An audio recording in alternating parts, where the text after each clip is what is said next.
1 अध्यायको 17 पद त्यहाँबाट पढ्न मिल्छ भाइ, पढिदिनुहोस् त। हुन्छ दाजु। अनि अनि उहाँ जसले हरेक मानिसको काम अनुसार मुख नहेरिकन न्याय गर्नुहुन्छ, उहाँलाई तिमीहरू हे पिता भनी पुकार्छौ भने आफ्नो परदेशी भएको समय डरसित बिताओ। हुन्छ, आउनुहोस् हामी प्रार्थना गरौँ। परमेश्वरको अगुवाईको निम्ति हामी सानो प्रार्थना गर्छौँ। दयालु परमेश्वर पिता, विश्वासयोग्य अनि धर्मी परमेश्वर पिता, तपाईँ प्रतापी परमेश्वर, तेजस्वी परमेश्वर, कहिले पनि अदल बदल नहुने परमेश्वर, जो हिजो हुनुहुन्थ्यो आज हुनुहुन्छ र फेरि पनि आउने होला प्रभु। हामी तपाईँको पवित्र नाउँमा फेरि पनि आउँदछौँ, किनभने तपाईँ हाम्रो सृष्टिकर्ता परमेश्वर हुनुहुन्छ, जसले हामीलाई यशया 43:7 अनुसार आफ्नो महिमाको निम्ति सृष्टि गर्नुभयो। उत्पत्ति 1 अध्यायको 26 पद अनुसार आफ्नै स्वरूपमा हामीलाई सृष्टि गर्नुभयो। तर प्रभु, हामी मानिस जातिले तपाईँले हामीलाई सृष्टि गर्नुभएको त्यो मूलभूत उद्देश्यलाई हामीले बुझ्न सकेनौँ, जसको कारणले गर्दा हाम्रा पुर्खा यसरी आदम र हव्वा पापमा पतित भए र हामी पनि त्यही वंशबाट आएको कारणले गर्दा स्वभावैले भजन 51:5 अनुसार आमाको गर्भदेखि हामी पापमा जन्म्यौँ, पापमा हुर्क्यौँ र पापमै कार्यहरूमा प्रभु हामीले अभ्यास गर्दै हामी परमेश्वर पितादेखि एउटा टाढा भएको अवस्था, एउटा मुक्ति रहित अवस्था, सबै कुरा गुमाएको अवस्थामा हामी शून्यतामा जिरहेका व्यक्तिहरू थियौँ। तर पनि हे पिता परमेश्वर बाबु, तपाईँले हामीलाई पापमा नष्ट भएर हामी त्यो नरकको भयानक दण्डमा गएको देख्न चाहनु भएन। त्यसकारण तपाईँले यूहन्ना 3:16 अनुसार आफ्नो प्रिय पुत्र येशू मसीहलाई यो संसारमा पठाउनु भयो, ताकि उहाँमाथि विश्वास गर्नेले उद्धार पाओस् र कोही पनि नाश नहोस् भनिकन हामीलाई प्रभु त्यो अनन्त जीवन दिनको लागि र हामीलाई त्यो पापमय त्यो दयनीय अवस्थाबाट माथि उठाइकन हामीलाई प्रभु आदममा गुमाएका ती सबै कुराहरूलाई ख्रीष्ट येशूमा फेरि पुनः स्थापित गर्नको निम्ति, ख्रीष्ट येशूमा भइकन ती कुराहरू प्राप्त गर्नको निम्ति प्रभु हामीलाई प्रभु आफ्नो बलिदानद्वारा फेरि पनि आफ्नो प्रिय पुत्रको बलिदानद्वारा हामीलाई फेरि प्रभु आफ्नो यसरी स्वर्गीय घरनामा गाउनु भएको छ। हामी तपाईँलाई धन्यवाद दिन्छौँ। विभिन्न जाति भाषा, विभिन्न यसरी वर्ग, विभिन्न पृष्ठभूमिमा रोमलिएका व्यक्तिहरूलाई आज प्रभु तपाईँले आफ्नो स्वर्गीय सन्तान बनाउनु भएको छ। त्यसकारण हामी जुनसुकै वर्ग समुदायबाट आएको भए तापनि, विश्वको जुनसुकै भूभागमा छरिएर रहेको भए तापनि, भौगोलिक रूपले हामी जुनसुकै अवस्थामा रहे तापनि आज हामी आत्माको एकतामा भइकन आज हामी प्रभु परमेश्वर पितालाई हे अब्बा पिता भनिकन सम्बोधन गरेर पुकार्न सक्छौँ र तपाईँको नाउँमा प्रभु हामी विभिन्न प्रकारले हामी यसरी सङ्गतिमा जित्न सक्छौँ। आज प्रभु यसरी यो कोभिड-19 को प्रकोपले गर्दा प्रभु हामी एक ठाउँमा भेला भएर सङ्गति गर्ने अवस्था नभए तापनि तपाईँले विकल्प दिनुभएको छ। यो अनलाइन सङ्गतिको माध्यमद्वारा प्रभु हामीलाई यो सङ्गति दिनुभएको छ। सङ्गतिद्वारा प्रभु हामीलाई उत्साह दिइराख्नु भएको छ। हामी तपाईँलाई धन्यवाद दिन्छौँ। कफरनहुम प्रार्थना भवन कुवेतमा जति तपाईँले आफ्नो लोकहरूलाई बचाइराख्नु भएको छ अनि आफ्नो दास भाइ दोलसिंह लगायत जति त्यहाँ प्रभुका दासहरूलाई प्रभु यसरी सल्लाह सहित जो उहाँको यसरी हृदयमा जो बोझ दिनुभयो, यो अनलाइन सङ्गति यसरी गर्नुपर्छ, अनलाइनद्वारा प्रभुका लोकहरूलाई सङ्गति दिनुपर्छ भनी तपाईँले बोझ दिनुभएको कारणले गर्दा यो लकडाउनको समयदेखि निरन्तर रूपमा यो सङ्गति भइरहेको छ। यो सङ्गतिमा प्रभु हामी पनि सहभागी भइकन हामीले भरपुर हामीले यसरी तपाईँको स्वर्गीय आशीषहरूलाई हत्याउन पाएका छौँ। धन्यवाद दिन्छौँ। आज यसरी जुलाई 7 तारिकको दिन प्रभु यसरी यो नेपालमा अहिले यसरी यो 9:30 भन्दा बढी बजिसकेको समय र कुवेतमा यसरी लगभग 7 बजेको समय र विश्वको विभिन्न भागमा त्यहाँको स्थानीय समय अनुसार कहीँ राति हुँदैछ, कहीँ बिहान हुँदैछ। यो विभिन्न समयमा प्रभु हामीलाई सङ्गति दिनुभएको छ। धन्यवाद दिन्छौँ। अब आजको प्रभु जे वचन छ तपाईँले हामीलाई दिन चाहनु भएको छ, पहिलो पत्री 1 अध्यायको 17 पदलाई हामीले पढ्यौँ। अब आफ्नो वचनद्वारा हामीसँग बात गर्नुहोस्। म एउटा दुर्बल व्यक्ति, ममा केही पनि छैन, तर तपाईँको आत्माको अगुवाईद्वारा मात्रै प्रभु म केही कुराहरू बोल्न सक्छु। यसकारण प्रभु आत्माको अगुवाईद्वारा अब जे कुरा तपाईँले देखाउन चाहनुहुन्छ हामीसँग बात गर्नुहोस्। आफ्नो लोकहरूको आवश्यकता, मेरो आवश्यकता के छ त्यो प्रभु तपाईँले आत्माद्वारा भइकन देखाउनुहोस्, ताकि तपाईँको वचन सुनेर मनन गरेर पढेर थुप्रै आशिष पाएको हामी त्यो आभास र अनुभूति गर्न सकौँ। हामी प्रार्थना गर्छौँ। शत्रुलाई हात दिनुहोस्, वचन पढाइमा आश्रय दिनुहोस्। बिन्ती प्रार्थना धन्यवाद सहित ख्रीष्ट येशूको नाममा सुनि ग्रहण गर्नुहोस्। आमीन। आमेन। हामीले यहाँनिर पहिलो पत्रुस 1 अध्यायको 17 पदलाई पढ्यौं। विगत समयमा पनि हामीले यो पदलाई पढेका थियौं र यसबाट केही कुराहरू हामीले हेरेका थियौं र विशेष गरी अन्तिम खण्डमा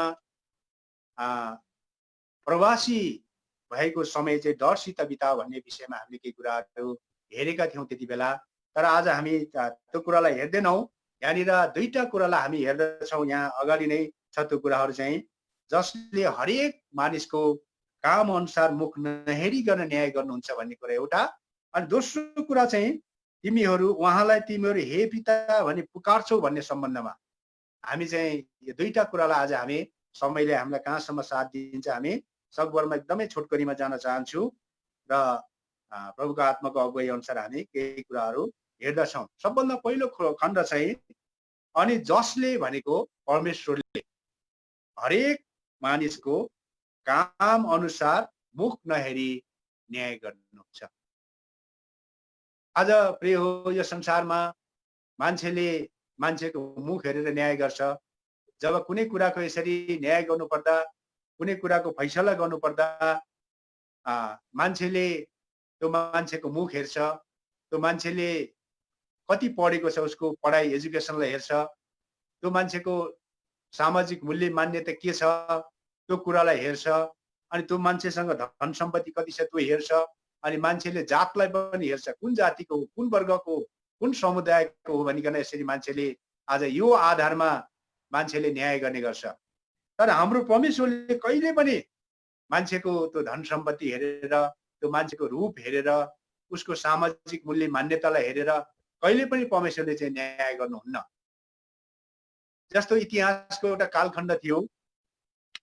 इतिहासको कालखण्डमा एउटा यस्तो घटना घट्यो। एउटा उदाहरण म तपाईँलाई बताउँछु। म पढ्न त जान्दिनँ त्यो खण्ड, तर एउटा यो कुरा चाहिँ मलाई देखाउनु भयो प्रभुले। म तपाईँलाई केही कुराहरू बताउँछु। इतिहासको कालखण्डमा एउटा घटना थियो। इजरायलको पहिलो राजा साउल, जब उनी अनैक्यकारी भए, जब साउलले परमेश्वरको आज्ञा उल्लङ्घन गरे, त्यसपछि परमेश्वरले साउललाई इजरायलको राजा हुनबाट उहाँले साउललाई इन्कार गर्नुभयो र परमेश्वरले एकजना व्यक्तिलाई अर्को एकजना व्यक्तिलाई राजा चुन्ने अथवा राजा अभिषेक गर्ने परमेश्वरले इच्छा गर्नुभयो। त्यसले गर्दा परमेश्वरले शमूएललाई भन्नुभयो, तिमी चाहिँ बेथलेहममा जानु, त्यहाँ चाहिँ इसाईको छोराहरूमध्ये एकजनालाई मैले राजा चुन्ने निर्णय गरेको छु, तिमी बेथलेहममा जानु र त्यो व्यक्तिलाई तिमीले राजा अभिषेक गर्नु भनिकन परमेश्वरले शमूएललाई भन्नुभयो। शमूएलको विषयमा हेर्ने हो भने शमूएलको 3टा भूमिकालाई हामी देख्छौँ। शमूएलको आफ्नो जीवनकालमा शमूएलले 3 प्रकारको यसरी भूमिका निर्वाह गरे। पहिलो कुरा, शमूएल चाहिँ इजरायलको न्यायकर्ता पनि थिए। दोस्रो कुरा, शमूएल पुजारी पनि थिए र तेस्रो कुरा, शमूएल चाहिँ भविष्यवक्ता पनि थिए। 3टा भूमिकालाई शमूएलले चाहिँ निर्वाह गरेको हामी बाइबल पढ्दाखेरि हामी थाहा गर्दछौँ। त्यसकारण परमेश्वरले शमूएललाई बेथलेहममा जानु र त्यहाँनिर चाहिँ इसाईको छोराहरूमध्ये एकजनालाई चाहिँ तिमीले राजा अभिषेक गर्नु भनिकन शमूएललाई भन्नुभयो। अनि शमूएल चाहिँ बेथलेहम गए र त्यहाँनिर एउटा बलिदानको आयोजना गरियो र त्यो बलिदानमा इसाईलाई पनि त्यहाँनिर आमन्त्रण गरियो, निमन्त्रणा गरियो र इसाई चाहिँ आफ्ना छोराहरूको साथमा त्यहाँनिर त्यो बलिदानमा सहभागी हुन आए। अनि शमूएल चाहिँ त्यहाँनिर अब इसाईको छोराहरूमध्ये एकजनालाई राजा अभिषेक गर्नु भनिकन परमेश्वरले भन्नुभएको थियो। त्यसकारण परमेश्वरको आज्ञालाई सिरोपर गरिकन शमूएल चाहिँ त्यहाँ गएका थिए। शमूएलले जब एलियाबलाई देख्यो, एलियाबलाई देख्न साथ शमूएलले विचार गरिहाल्छ, परमेश्वरले चुन्नु भएको व्यक्ति यही हो भनिकन झन्डै शमूएललाई चाहिँ अभिषेक गरी माफ गर्ने एलियाबलाई झन्डै शमूएलले अभिषेक गरिसकेका थिए।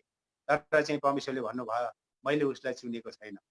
उसको तिमीले चाहिँ उसको कदको उचाइलाई, उसको अनुहारको सुन्दरतालाई नहेर्नु, किनभने यी सबै कुराहरू मान्छेले यो प्रकारले विचार गर्छ। अनुहारको सुन्दरता, उसको कदको उचाइ, उसको सबै बाहिरी आवरणलाई मान्छेले विचार गर्छ भने परमेश्वरले चाहिँ त्यो कुराहरू हेर्नुहुन्न। परमेश्वरले चाहिँ मान्छेको हृदयलाई हेर्नुहुन्छ भनिकन परमेश्वरले भन्नुभयो। अनि त्यसपछि अबिनादाब आउँछ र शमूएलले विचार गर्छ, यो पो हो कि भनिकन।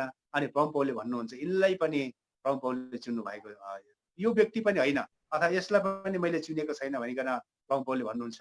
त्यसपछि सम्मा आउँछ अनि प्रभुले भन्नुहुन्छ यसलाई पनि मैले चुनेको छैन भनिकन उहाँले भन्नुहुन्छ। अनि इसाईका सबै छोराहरू वास्तवमा त्यहाँनिर 8 भाइ छोराहरू थिए। 7 भाइ छोराहरू चाहिँ त्यहाँ अन द स्पोट थियो र ती 7 भाइ छोराहरूलाई शमूएलको सामुबाट भएर पार गराए इसाईले। तर प्रभुले भन्नुभयो यिनीहरूमध्ये कसैलाई पनि मैले चुनेको छैन भनिकन भन्नुहुन्छ।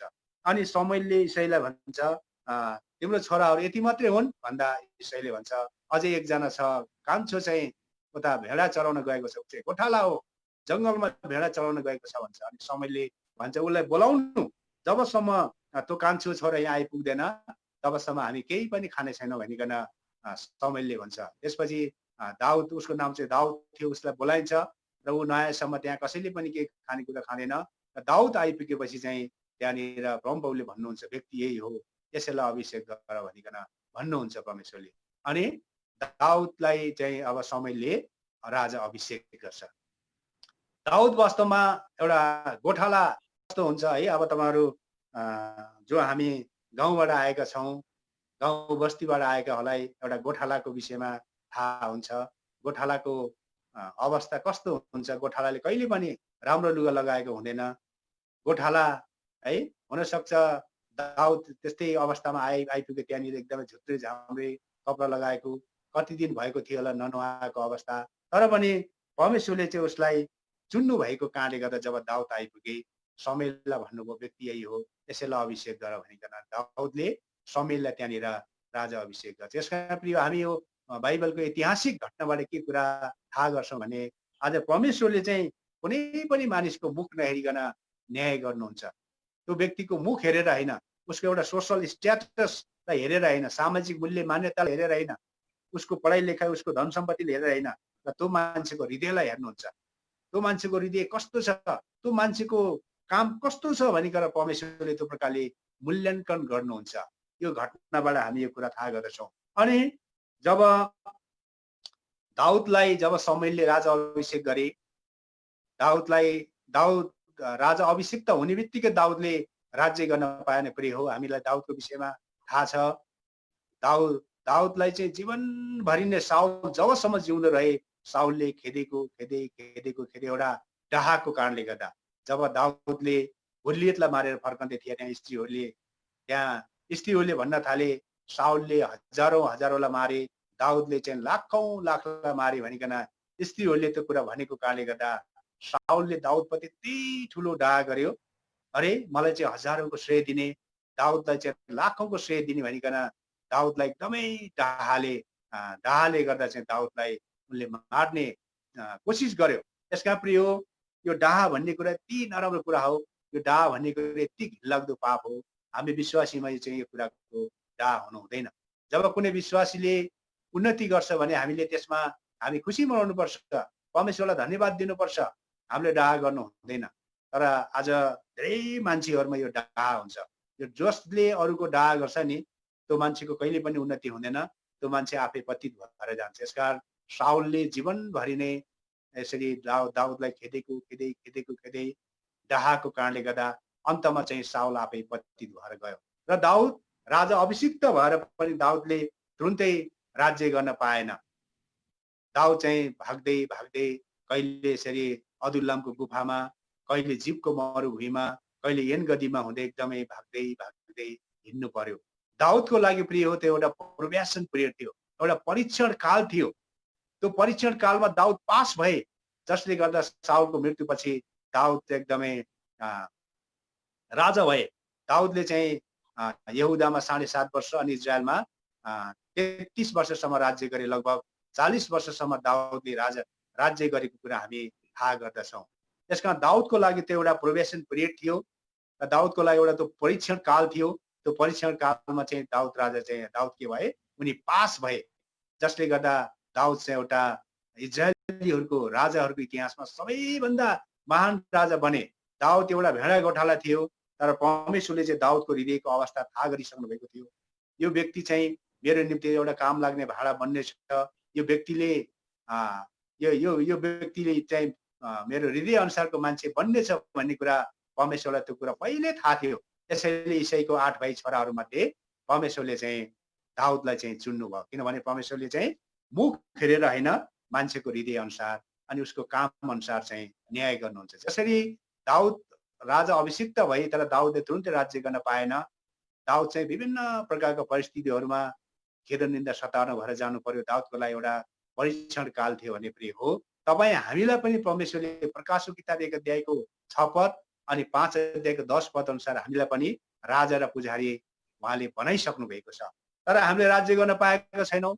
हामीलाई राजा र पुजारी त नियुक्त गर्नुभयो परमेश्वरले, तर हामीले राज्य गर्न पाएका छैनौँ। किन भन्दा यो हाम्रो लागि एउटा परीक्षण काल हो प्रिय हो। एउटा प्रोबेसन पिरियड हो।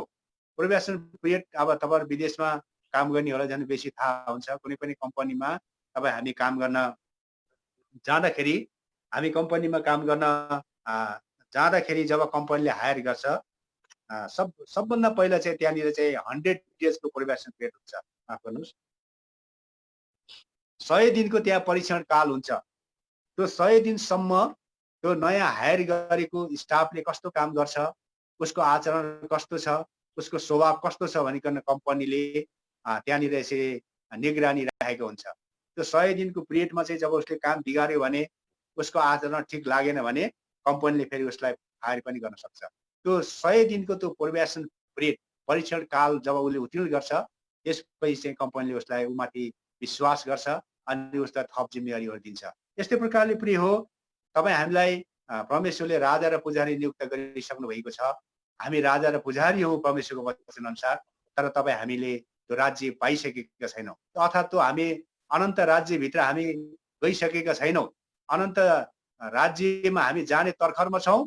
तर अहिले हामी यो आत्मिक यात्रामा प्रिय हो, आत्मिक दौडमा प्रिय हो। यो हाम्रो लागि एउटा परीक्षण काल हो। जसरी राजा दाउदलाई जसरी राजा अभिषेक गरियो, तुरुन्तै राज्य गर्न पाएन दाउदले, उसको लागि एउटा परीक्षण काल थियो। त्यो परीक्षण कालमा राजा दाउद एकदमै पास भए, जसले गर्दा पछि उनी फुल्ली राजा भए। यस्तै प्रकारले हाम्रो लागि एउटा परीक्षण काल हो। यो परीक्षण कालमा धेरै प्रकारको दुःखहरू आउँछ, धेरै प्रकारको कठिनाइहरू आउँछ, धेरै प्रकारको चुनौतीहरू आउँछ, विषम परिस्थितिहरू आउँछ। प्रिय हो, यसमा तपाईँ हामी चाहिँ एकदमै पास हुनुपर्छ। यदि हामी पास हुन सकेनौँ भने, यो परीक्षण कालमा हामी पास हुन सकेनौँ भने, यो आत्मिक दौडलाई हामीले पुरा गर्न सकेनौँ भने प्रिय हो, हामी चाहिँ त्यो राज्यभित्र प्रवेश गर्न सक्दैनौँ। त्यसकारण यो हाम्रो परीक्षण काल हो। यो परीक्षण कालमा एकदमै हामी होसियार साथ हामी जिउनुपर्छ। यो परीक्षण काललाई चाहिँ हामीले पार गर्नुपर्छ। तब मात्र हामी त्यो अनन्त राज्यभित्र हामी प्रवेश गर्नेवाला छौँ। त्यसकारण चाहिँ यहाँनिर अलिकति मैले सन्दर्भ बताएँ। अब चाहिँ यहाँनिर कुरा के छ भने, परमेश्वरले चाहिँ कुनै पनि मानिसको मुख हेरेर न्याय गर्नुहुन्न, तर उसको काम अनुसार न्याय गर्नुहुन्छ। त्यसकारण प्रिय, आज हाम्रो काम कस्तो छ? काम भन्नाले हाम्रो सेवा। हामीले प्रभु येशूलाई विश्वास गर्यौँ, हामी विश्वासी भयौँ है। हामी आफूलाई क्रिस्चियन भन्छौँ। जस्तो हामी विश्वासी भनेर आफूलाई भन्छौँ, तर कसैले हामीलाई क्रिस्चियन भन्यो भने पनि हामीले म क्रिस्चियन हुँ भनेर हामीले भन्न सक्नुपर्छ। किनभने चाहिँ क्रिस्चियन भन्दा हामी विश्वासी भनेको हामी भन्न मन पराउँछौँ, तर क्रिस्चियन भन्नु चाहिँ गलत होइन। क्रिस्चियन भनेको चाहिँ क्रिस्टको नामद्वारा आएको सम्बोधन हो। हामी क्रिस्ट येशूलाई विश्वास गर्ने भएको कारणले गर्दा हामीलाई क्रिस्चियन भनिएको हो। त्यसकारण चाहिँ हामी क्रिस्चियन हौँ, हामी विश्वासी हौँ। त्यसकारण चाहिँ हामीले अब प्रभुको सेवा कसरी गर्दैछौँ, प्रभुको काम कसरी गर्दैछौँ प्रिय। त्यसकारण चाहिँ प्रभुले कहिले पनि हाम्रो मुख हेरेर न्याय गर्नुहुन्न, तर हामीले गरेको सेवा अनुसार, हामीले गरेको काम अनुसार चाहिँ उहाँले हाम्रो न्याय गर्नुहुन्छ। त्यसकारण हामी एकदमै होसियारी हुनुपर्छ। त्यसकारण यहाँ दोस्रो कुन्ती 5 अध्यायको 10 पदमा आउनुहोस् त। त्यहाँनिर चाहिँ हरेकको काम अनुसार शरीरमा गरिएको कामहरू चाहे असल होस् चाहे खराब होस् है, यी सबै कुराको चाहिँ हिसाब बुझाउनको लागि हामी क्रिस्टको न्याय आसनको सामु खडा हुनुपर्छ भनेर दोस्रो कुन्ती 5 अध्यायको 10 पदमा लेखेको छ। त्यहाँबाट पढिदिनुहोस् दया गरिकन। दोस्रो कुन्ती 5 अध्यायको 10 पद। किनकि शरीरमा गरिएका कामहरूका निम्ति हरेकले चाहे असल चाहे खराब आफूले जे जस्तो गरेको छ त्यस अनुसारको फल पाउनलाई हामी सबैजना ख्रीष्टको न्यायासनको सामु देखा पर्छ। यस्तो प्रिय हो, हामीले यो आध्यात्मिक जीवनमा हामीले जुन प्रकारले काम गर्दैछौँ, जुन प्रकारले प्रभुको सेवा गर्दैछौँ, जुन प्रकारले हामी सेवामा लागि पनि रहेका छौँ, हामी आफूलाई क्रिस्चियन भन्छौँ, हामी विश्वासी भन्छौँ, तर हाम्रो काम कस्तो छ, हाम्रो सेवा कस्तो छ प्रिय हो। त्यसकारण हामीले गरेको काम अनुसार, हामीले गरेको सेवा अनुसारको चाहिँ एक दिन के हुन्छ, हामीले चाहिँ हिसाब बुझाउनुपर्छ, त्यहाँनिर न्याय हुन्छ। त्यसकारण प्रिय हो, हामीले त्यो हामीले गरेको सेवा अनुसारको, हामीले गरेको काम अनुसारको चाहिँ हामीले के पाउँछौँ, हामीले चाहिँ फल पाउँछौँ। किनभने परमेश्वरले कहिले पनि हाम्रो रूप हेर्नुहुन्न। हामीले कति पढेका छौँ, हामीसँग कति सम्पत्ति छ, है, हाम्रो समाजमा हाम्रो ओहदा के छ, हामी जुन ठाउँमा काम गर्छौँ त्यो काम गर्ने ठाउँमा हाम्रो पद के हो, त्यसलाई चाहिँ परमेश्वरले कहिले पनि हेर्नुहुन्न। तर हाम्रो काम कस्तो छ, हाम्रो सेवा कस्तो छ, त्यो अनुसार चाहिँ परमेश्वरले न्याय गर्नुहुन्छ। यसकारण चाहिँ प्रकाशको किताबमा सार्डिसको मण्डलीलाई प्रभुले के भन्नुभयो भने, तिम्रो कामहरू चाहिँ परमेश्वरको सामु सिद्ध छैन भनिकन भन्नुभयो। आउनुहोस् प्रकाशको किताब 3 अध्यायमा आउनुहोस् त, प्रकाशको किताब 3 अध्यायमा आउनुहोस्। त्यहाँनिर सार्डिसको मण्डलीलाई चाहिँ प्रभुले के भन्नुभयो, यो हाम्रो लागि एउटा नमुना हो, हाम्रो लागि एउटा शिक्षा हो। प्रकाशको किताब 3 अध्यायको 2 पदलाई पढिदिनुहोस्। जाग हौ र बाँकी रहेका ती कुराहरू जो मन लागेका छन् बलिया बनाऊ, किनकि मैले तिम्रा कामहरू परमेश्वरको सामु सिद्ध पाएको। ल हेर्नुहोस् त प्रिय हो, यहाँनिर सार्डिसको मण्डलीलाई प्रभुले के भन्नुहुन्छ भने, तिम्रो कामहरू परमेश्वरको सामु मैले सिद्ध पाएको छैन। आज प्रिय हाम्रो सम्बन्धमा आज के भन्नुहुन्छ प्रभुले? है भाइ सुन्दै हुनुहुन्छ? हजुर दाजु सुन्दैछु। है, हाम्रो सम्बन्धमा चाहिँ प्रभुले आज के भन्दै हुनुहुन्छ? त्यसरी सार्डिसको मण्डलीलाई उहाँले भन्नुभयो, तिम्रो कामहरू परमेश्वरको सामु सिद्ध पाएको छैन। प्रिय हो, आज हाम्रो काम कस्तो छ? है, हाम्रो काम चाहिँ एकदमै सिद्ध हुनुपर्छ परमेश्वरको सामु।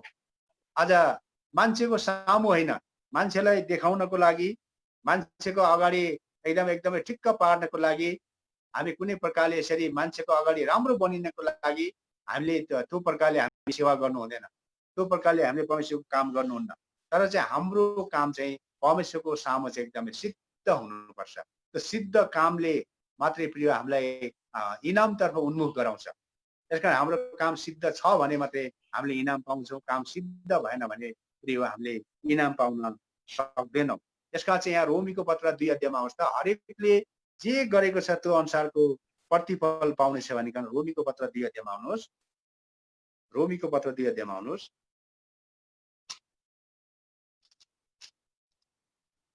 रोमीको पत्र 2 अध्यायको 6 पदलाई पढिदिनुहोस् त।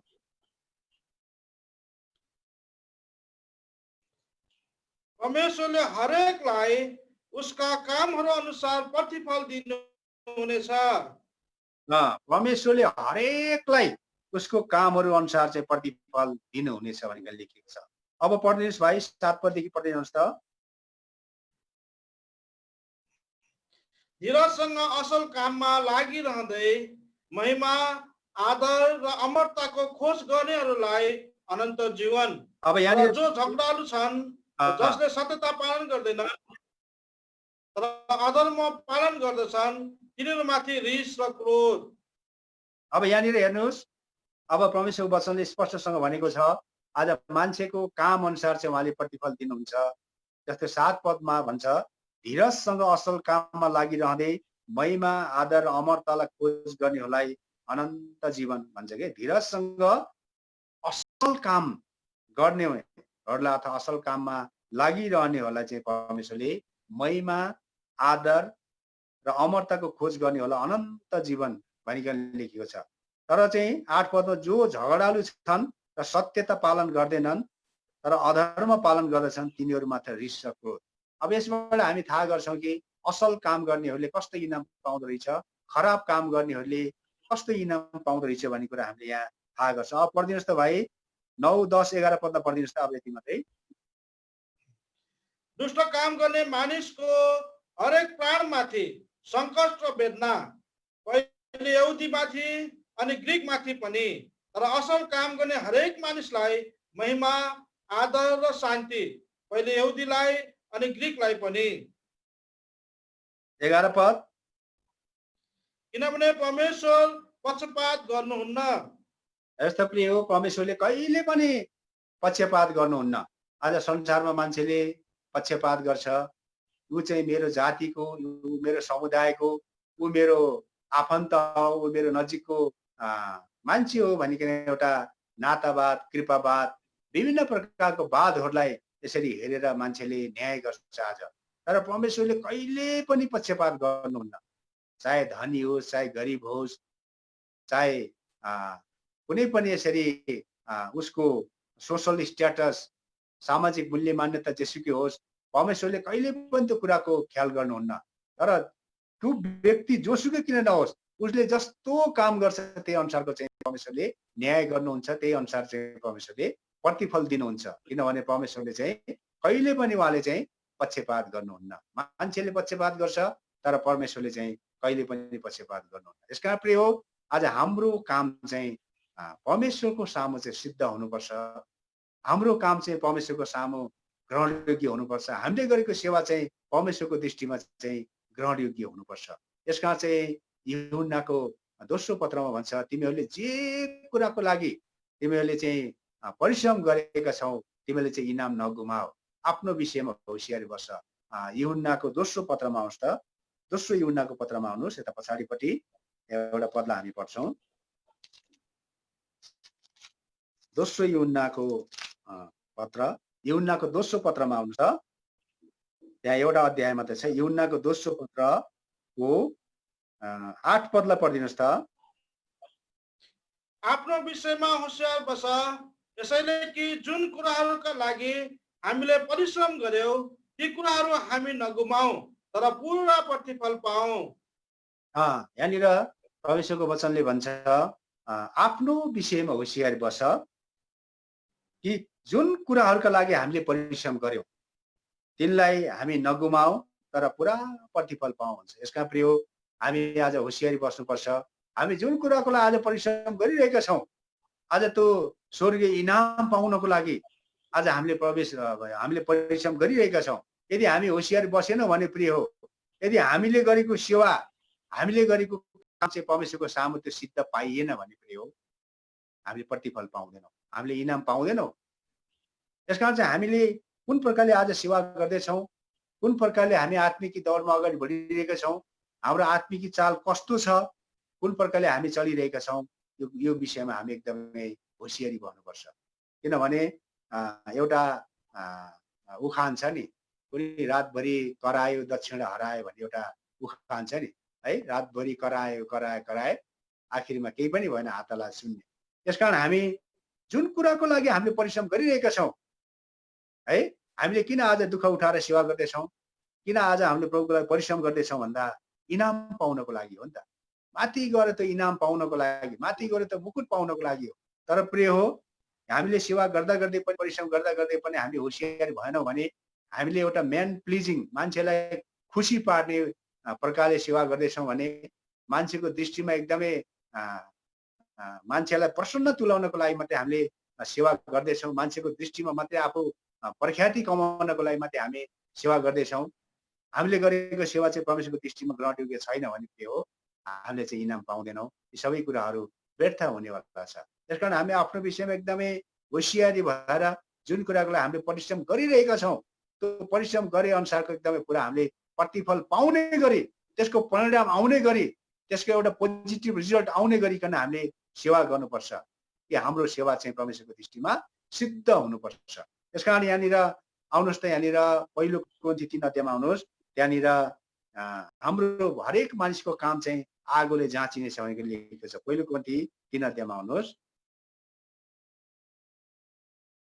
पहिलो कोरिन्थी 3 अध्यायमा आउनुहोस्। 3 अध्यायको पढिदिनुहोस्, 12 पदलाई पढिदिनुहोस् त। अब कसैले त्यस जगमाथि सुन, चाँदी, रत्नहरू, काठ, घाँस, परालले बनाउँदै लैजान्छ भने हरेकको काम प्रकट हुनेछ। अब यहाँ हेर्नुहोस् है, 12 पदमा के भन्छ भने, अब कुनै मानिसले त्यस जगमाथि सुन, चाँदी, रत्नहरू, काठ, घाँस, परालले बनाउँदै लैजान्छ भने हरेकको काम प्रकट हुनेछ। अब यहाँनिर 6वटा कुराहरू हामी यहाँनिर पाउँछौँ 12 पदमा। यो 6वटा कुराहरू चाहिँ के भने एउटा कन्स्ट्रक्सन मेटेरियल भन्छ के, एउटा निर्माण सामग्रीको विषयमा हामी पाउँदछौँ। यो 6वटा कुराहरू मध्ये 3टा कुरा चाहिँ कहिले पनि नाश हुँदैन भने तीनटा कुरा चाहिँ एकदमै जलेर जान्छ। जस्तो नाश नहुने तीनटा कुरा चाहिँ यहाँ के छ भने सुन, चाँदी, रत्नहरू है। सुनले एउटा ईश्वरीय स्वभावलाई देखाउँछ, सुनले पवित्रतालाई देखाउँछ, अनि चाँदीले चाहिँ छुटकारालाई देखाउँछ। अनि यो रत्नहरूको कुरा छ नि, अंग्रेजी बाइबलमा चाहिँ प्रेसियस स्टोन्स भनिकन लेखिएको छ। यो रत्नहरू भनेको चाहिँ के हो भने एउटा यो रत्नले चाहिँ एउटा आत्मिक सिंगारलाई देखाउँछ। जस्तो हामी प्रकाशको किताबमा हेर्छौँ, त्यहाँनिर स्वर्गीय सहर नयाँ यरुशलेमको त्यहाँ पर्खालको जगहरूमा त्यहाँ 12 वटा रत्नहरू लगाएको छ, त्यहाँ पनि प्रेसियस स्टोन्स भनिकन लेखिएको छ। यसकारण यो रत्नले एउटा एउटा स्वर्गीय जगलाई पनि देखाउँछ, एउटा हाम्रो विश्वासको आधारलाई पनि देखाउँछ, एउटा हाम्रो विश्वासको एउटा जगलाई पनि देखाउँछ, एउटा आत्मिकी श्रृङ्गारलाई देखाउँछ। जस्तो यो सुन, चाँदी, रत्नहरू यो चाहिँ कहिले पनि जलेर जाँदैन, आगोले यसलाई खाँदैन। जस्तो सुन र चाँदीको स्वभाव हामीलाई थाहा छ, सुन र चाँदीलाई जति आगोमा खार्यो त्यति नै त्यो सफा हुँदै जान्छ। त्यो चाहिँ त्यसले चाहिँ सुन र चाँदीको चाहिँ अस्तित्व कहिले पनि मेटिँदैन। हो अलिकति स्वरूप चेन्ज होला। सुनलाई जस्तो एउटा कुनै मानिसले एउटा औँठी भने एउटा त्यो सुनलाई चाहिँ एकदमै बेरेर औँठी बनाउँछ मान्छेले, त्यसलाई आगोमा हालिदियो भने अलिकति स्वरूप चेन्ज होला, त्यो लिक्विडमा परिवर्तन हुन्छ, तर त्यो सुनको अस्तित्व चाहिँ हराएर जाँदैन। चाँदी पनि त्यस्तै हो, यो रत्न पनि त्यस्तै हो, यो अस्तित्व चाहिँ कहिले पनि मेटिँदैन, झन् एकदमै आगोमा हाल्दैपछि सफा हुन्छ। तर यहाँनिर यो तीनटा कुराहरू जो यो सुन, चाँदी र रत्न चाहिँ यो नाश नहुने कुराहरू, यो कन्स्ट्रक्सन मेटेरियल, यो तीनटा कुरा चाहिँ यो नाश भएर जाँदैन भने अब तीनटा कुरा के छ भने काठ, घाँस र पराल। काठ, घाँस, पराललाई आगोमा हालिदियो भने के हुन्छ, जलेर शेष हुन्छ, सबै अस्तित्व मेटिएर जान्छ यसको। त्यसकारण यहाँनिर यो 6 वटा कन्स्ट्रक्सन मेटेरियलहरू छ, 6 वटा निर्माण सामग्रीहरू छ, जसमा चाहिँ सुन, चाँदी र रत्न, यो 3 वटा कन्स्ट्रक्सन मेटेरियल। यो आत्मिकी कुरा गर्दैछ यहाँनिर, एउटा भौतिक कुरा यसरी सुन, चाँदी, यो रत्नलाई चाहिँ एकदमै यो भौतिक कुरासँग तुलना गरिएको छैन। एउटा भौतिक रूपले हामीले यो बुझ्नुहुन्न, तर एउटा आध्यात्मिक यसको अर्थलाई हामीले बुझ्नुपर्छ। यो चाहिँ यो तीनटा चाहिँ कन्स्ट्रक्सन मेटेरियल चाहिँ यो कहिले पनि जलेर नाश हुँदैन भने काठ, घाँस, पराल चाहिँ नाश भएर जान्छ। यसकारण हामीले कुन प्रकारको हाम्रो काम चाहिँ कस्तो छ आज, त्यो जलिजाने काम, त्यो एउटा अस्तित्व मेटिने काम, शेष हुने काम हामीले गर्दैछौँ कि सदा सर्वदा रहिरहने, कहिले पनि अस्तित्व नमेटिने काम, सदा सर्वदा रहिरहने त्यो काम हामी गर्दैछौँ। आज कस्तो प्रकारले हामीले सेवा गर्दैछौँ प्रिय हो, आज हामीले आफैलाई जाँच्नु परेको छ। अब 13 पदलाई पढ्नुहोस् त भाइ, 13 र 14 पदलाई पढिदिनुहोस्। किनकि त्यस दिनले त्यो काम देखाउनेछ, किनकि त्यो आगोद्वारा प्रकट गरिनेछ, अनि हरेकको काम त्यो कस्तो किसिमको रहेछ भने आगोले जाँच गर्नेछ। कसैको काम जो उसले त्यस जगमाथि बनाएको छ रहिरह्यो भने उसले इनाम पाउनेछ। कसैको काम जलि जान्छ भने उसले हानि भोग्नेछ, र ऊ आफै चाहिँ बाँच्नेछ, तर आगोबाट भएर उम्के जस्तो। त्यसका प्रिय हो, आज हरेक मानिसको काम चाहिँ आगोद्वारा जाँचिनेछ। आगोले परमेश्वरको वचनलाई देखाउँछ, आगोले चाहिँ परमेश्वरको न्यायलाई पनि देखाउँछ।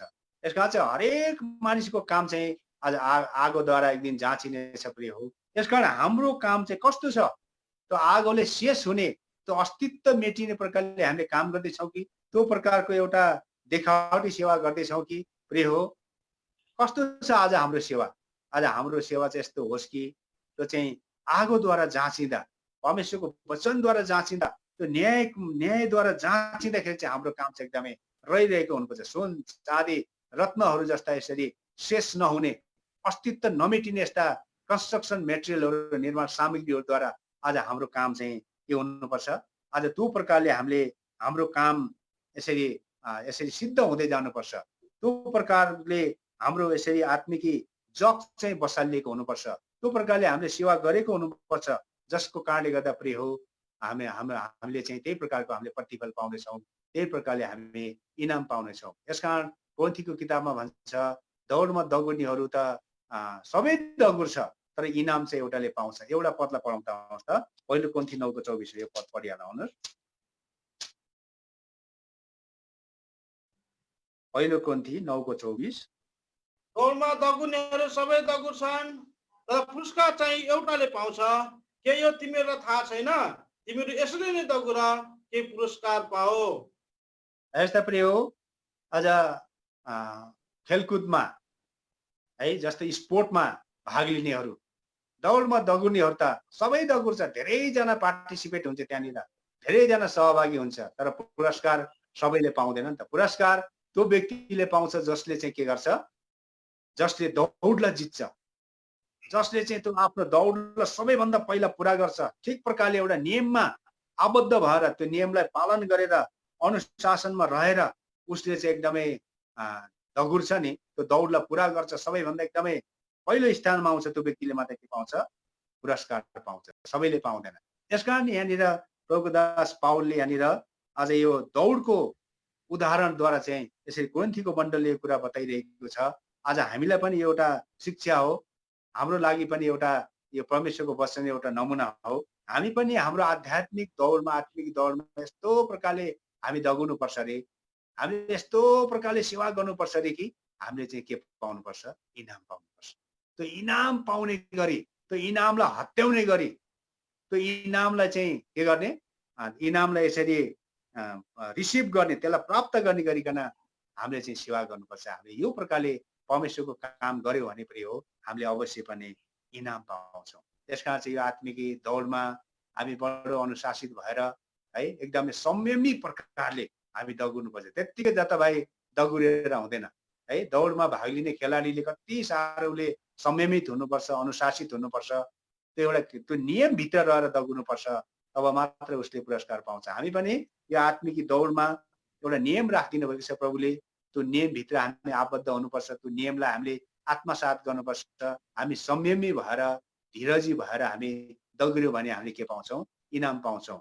अब यहाँनिर हामीले पहिलो खण्ड के हेऱ्यौँ भने परमेश्वरले चाहिँ मुख हेरेर होइन, हरेक मानिसको यसरी काम अनुसार चाहिँ न्याय गर्नुहुन्छ, काम अनुसार प्रतिफल दिनुहुन्छ भन्ने कुरा हामीले हेऱ्यौँ। यसका प्रिय आज हाम्रो काम कस्तो छ, आज हामीले कुन प्रकारले सेवा गरिएका छौँ, हामीले गरेको परमेश्वरको काम र हामीले गरेको परमेश्वरको सेवा, त्यसले चाहिँ हामीले त्यसबाट चाहिँ हामीले इनाम पाउने गरिकन के गर्नुपर्छ, हामीले चाहिँ त्यो प्रकारले परमेश्वरको काम गर्नुपर्छ, परमेश्वरको सेवा गर्नुपर्छ। किनभने उहाँले हाम्रो मुख हेरेर होइन, तर हाम्रो काम अनुसारको चाहिँ उहाँले न्याय गर्नुहुन्छ, काम अनुसारको हामीलाई प्रतिफल दिनुहुन्छ। त्यसकारण हामी यस्तो प्रकारले प्रभुको सेवा गरौँ, यस्तो प्रकारले प्रभुको दृष्टिमा एउटा सिद्ध हुने प्रकारले हामीले उहाँको काम गरौँ, सेवा गरौँ कि त्यो कामले चाहिँ हामीलाई इनाम प्रदान गरोस्, त्यो कामद्वारा हामीले इनाम प्राप्त गरौँ।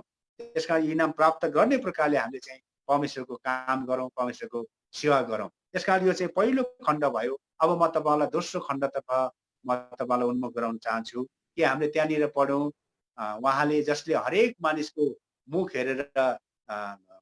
हेरेर होइन तर काम अनुसार न्याय गर्नुहुन्छ, उहाँलाई तिमीहरू हे पिता भनी पुकार्छौ भन्ने कुरा हामीले हेऱ्यौँ है। आज हामी सृष्टिकर्ता परमेश्वर, सारा ब्रह्माण्डका सृष्टिकर्ता परमेश्वरलाई हामी हे पिता भनेर पुकार्छौँ। यो कति ठुलो सौभाग्य आज परमेश्वर दिनुभएको छ कि हामी जस्तो पापमा गिरेको व्यक्तिहरू, पापमा पतित व्यक्तिहरू, हामी जस्तो निज व्यक्तिहरूले आज प्रभु येशू मसीहको बलिदानमा विश्वास गरेर उद्धार पाएर, मुक्ति पाएर आज सृष्टिकर्ता परमेश्वरलाई हे पिता भनेर पुकार्न हामीले पाएका छौँ। त्यसकारण यूहन्ना 1:12 पढिदिइहाल्नुहोस् त। जतिले उहाँलाई ग्रहण गरे उनीहरू सबैलाई उहाँले परमेश्वरको सन्तान अधिकार दिनुभयो। यो हामीलाई थाहा छ, तर पनि पढिदिइहाल्नुहोस् त। तर जतिले उहाँलाई ग्रहण गरे तिनीहरूलाई उहाँले परमेश्वरको सन्तान हुने अधिकार दिनुभयो, अर्थात् तिनीहरूलाई जसले उहाँको नाममा विश्वास गर्दछन्। जतिले उहाँलाई ग्रहण गरे, as many as received him, to them he gave the right to become the children of God. जतिले उहाँलाई ग्रहण गरे तिनीहरूलाई उहाँले परमेश्वरको सन्तान हुने अधिकार दिनुभयो भनिकन यहाँ लेखेको छ। यसका प्रिय हो, हामीले प्रभु येशू मसीहलाई ग्रहण गरेको कारणले गर्दा, उहाँलाई विश्वास गरेको कारणले गर्दा, हाम्रो सरल विश्वासद्वारा, हाम्रो सरल विश्वासको आधारमा उहाँले हामीलाई यति महान कुरा दिनुभएको छ कि हामी त परमेश्वरको सन्तान रे। हामी त परमेश्वरको छोराछोरी पो भएका छौँ प्रिय हो। यो कति ठुलो कुरा हो, संसारमा सबैभन्दा ठुलो कुरा। अन्त संसारमा आज मान्छेले प्रधानमन्त्रीको छोरो हुनुमा गर्व गर्छ, मन्त्रीको छोराछोरी हुनुमा गर्व गर्छ, राष्ट्रपतिको छोराछोरी हुनुमा गर्व गर्छ, उच्च ओहदामा भएका व्यक्तिहरूको छोराछोरी हुनुमा गर्व गर्छ। तर प्रिय हो, आज त्यो संसारमा ती गर्व गरिने कुराहरू आज परमेश्वरको दृष्टिमा केही पनि होइन। तर हामीलाई यस विषयमा गर्व छ, हामी न त मन्त्रीका छोराछोरी हौँ, न त प्रधानमन्त्रीका, न त राष्ट्रपतिका, न त हाम्रो बाबुआमा उच्च ओहदामै थिए, उहाँहरू केही पनि थिएन।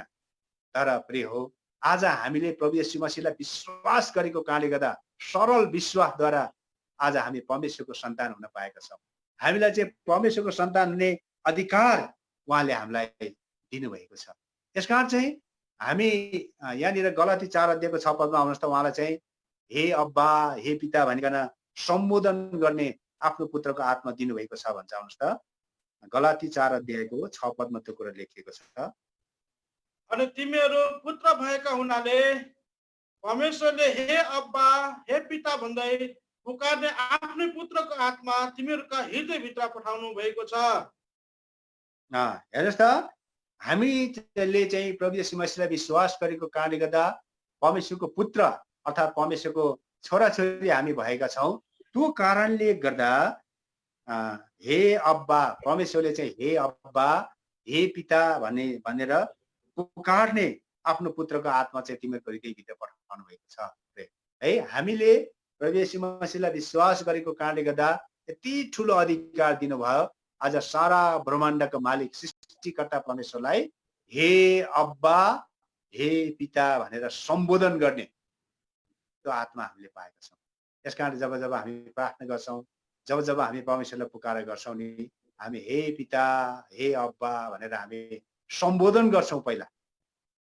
आज कति ठुलो सौभाग्य, आज सृष्टिकर्ता परमेश्वरलाई हे पिता हे अब्बा भनेर सम्बोधन गर्न हामीले पाएका छौँ, एड्रेस गर्न हामीले पाएका छौँ। यति ठुलो सौभाग्य उहाँले हामीलाई दिनुभएको छ। यसकारण अब मैले तपाईँलाई कुन खण्डमा मैले प्रवेश गर्न चाहेको, कुन विषयमा ध्यान आकर्षण गर्न चाहेको भने, यदि हामी परमेश्वरका सन्तान हौँ भने, यदि हामी परमेश्वरका छोराछोरी हौँ भने, यदि हामी परमेश्वर पितालाई हे पिता हे अब्बा भनेर हामी उहाँलाई पुकार्छौँ भने, हामी परमेश्वरको छोराछोरी भएको हैसियतमा हामी परमेश्वरको छोराछोरी हौँ भने अब परमेश्वरको छोराछोरीमा हुनुपर्ने गुण के हो त? परमेश्वरको छोराछोरीमा हुनुपर्ने विशेषता के हो? परमेश्वरको छोराछोरी त हामी भयौँ, सरल विश्वासद्वारा हामी परमेश्वरको छोराछोरी हामी भयौँ। अब परमेश्वरको छोराछोरी कस्तो हुनुपर्छ त? परमेश्वरको छोराछोरीमा हुनुपर्ने गुण र विशेषता के हो भनिकन म तपाईँलाई एकदमै छोटकरीमा बताउँछु। आउनुहोस्, रोमीको पत्र 8 अध्यायमा आउनुहोस्।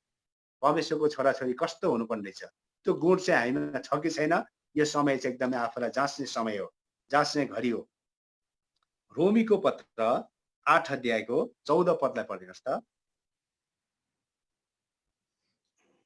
किनकि जतिजना परमेश्वरका आत्माद्वारा डोराइन्दछन् तिनीहरू परमेश्वरका पुत्रहरू हुन्। ल हेर्नुहोस् है, म तपाईँलाई केही बुदागत रूपमा पोइन्ट वाइज केही कुराहरू म तपाईँलाई बताउँछु आज यस घडी।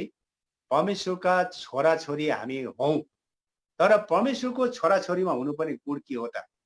परमेश्वरको छोराछोरीमा हुनुपर्ने विशेषता के हो त? त्यो कुरा आज हामीमा छ कि छैन, यस घडी हामी आफैलाई जाँचौँ है। सबभन्दा पहिलो कुरा हामीले रोमी 8 अध्यायको 14 पदमा पढ्यौँ, किनकि जतिजना परमेश्वरका आत्माद्वारा डोर्याइँदछन् तिनीहरू परमेश्वरका पुत्रहरू हुन् है। एक नम्बरमा तपाईँले लेख्नुहोस्, तपाईँले पोइन्ट गर्नुहोस्, परमेश्वरका छोराछोरीहरू तिनीहरू हुन् जो परमेश्वरको आत्माद्वारा डोर्याइँदछन्। Children of God are those who are led by the spirit of God. म फेरि रिपिट गरेँ, children of God are those who are led by the spirit of God. परमेश्वरका छोराछोरीहरू उनीहरू हुन् जो परमेश्वरको आत्माद्वारा डोर्याइँदछन् है।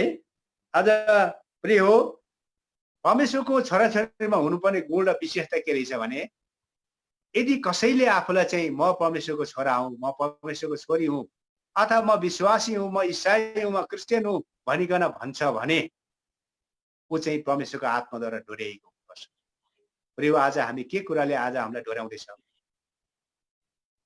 के कुराद्वारा आज हामी डोर्याइनेछौँ? हामी वर्तमान आज भ्रष्ट संसारमा छौँ। संसार आज भ्रष्ट छ। संसार आज पापले भरिएको छ।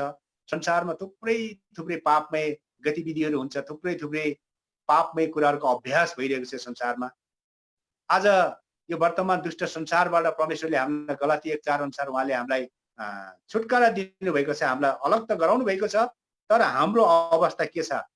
त्यो संसारसँग हामी मिङ्गल भइरहेका छौँ कि संसारसँग फेरि एकनाशे भएर संसारसँग एकदमै मिसिएर हामीले एउटा मिश्रित जीवनको जिरहेका छौँ कि आज परमेश्वरको छोराछोरी चाहिँ उनीहरू हुन् जो चाहिँ परमेश्वरको आत्माद्वारा डोर्याइँदैछन्। आज हामीलाई के कुराले डोर्याउँदैछ प्रिय हो?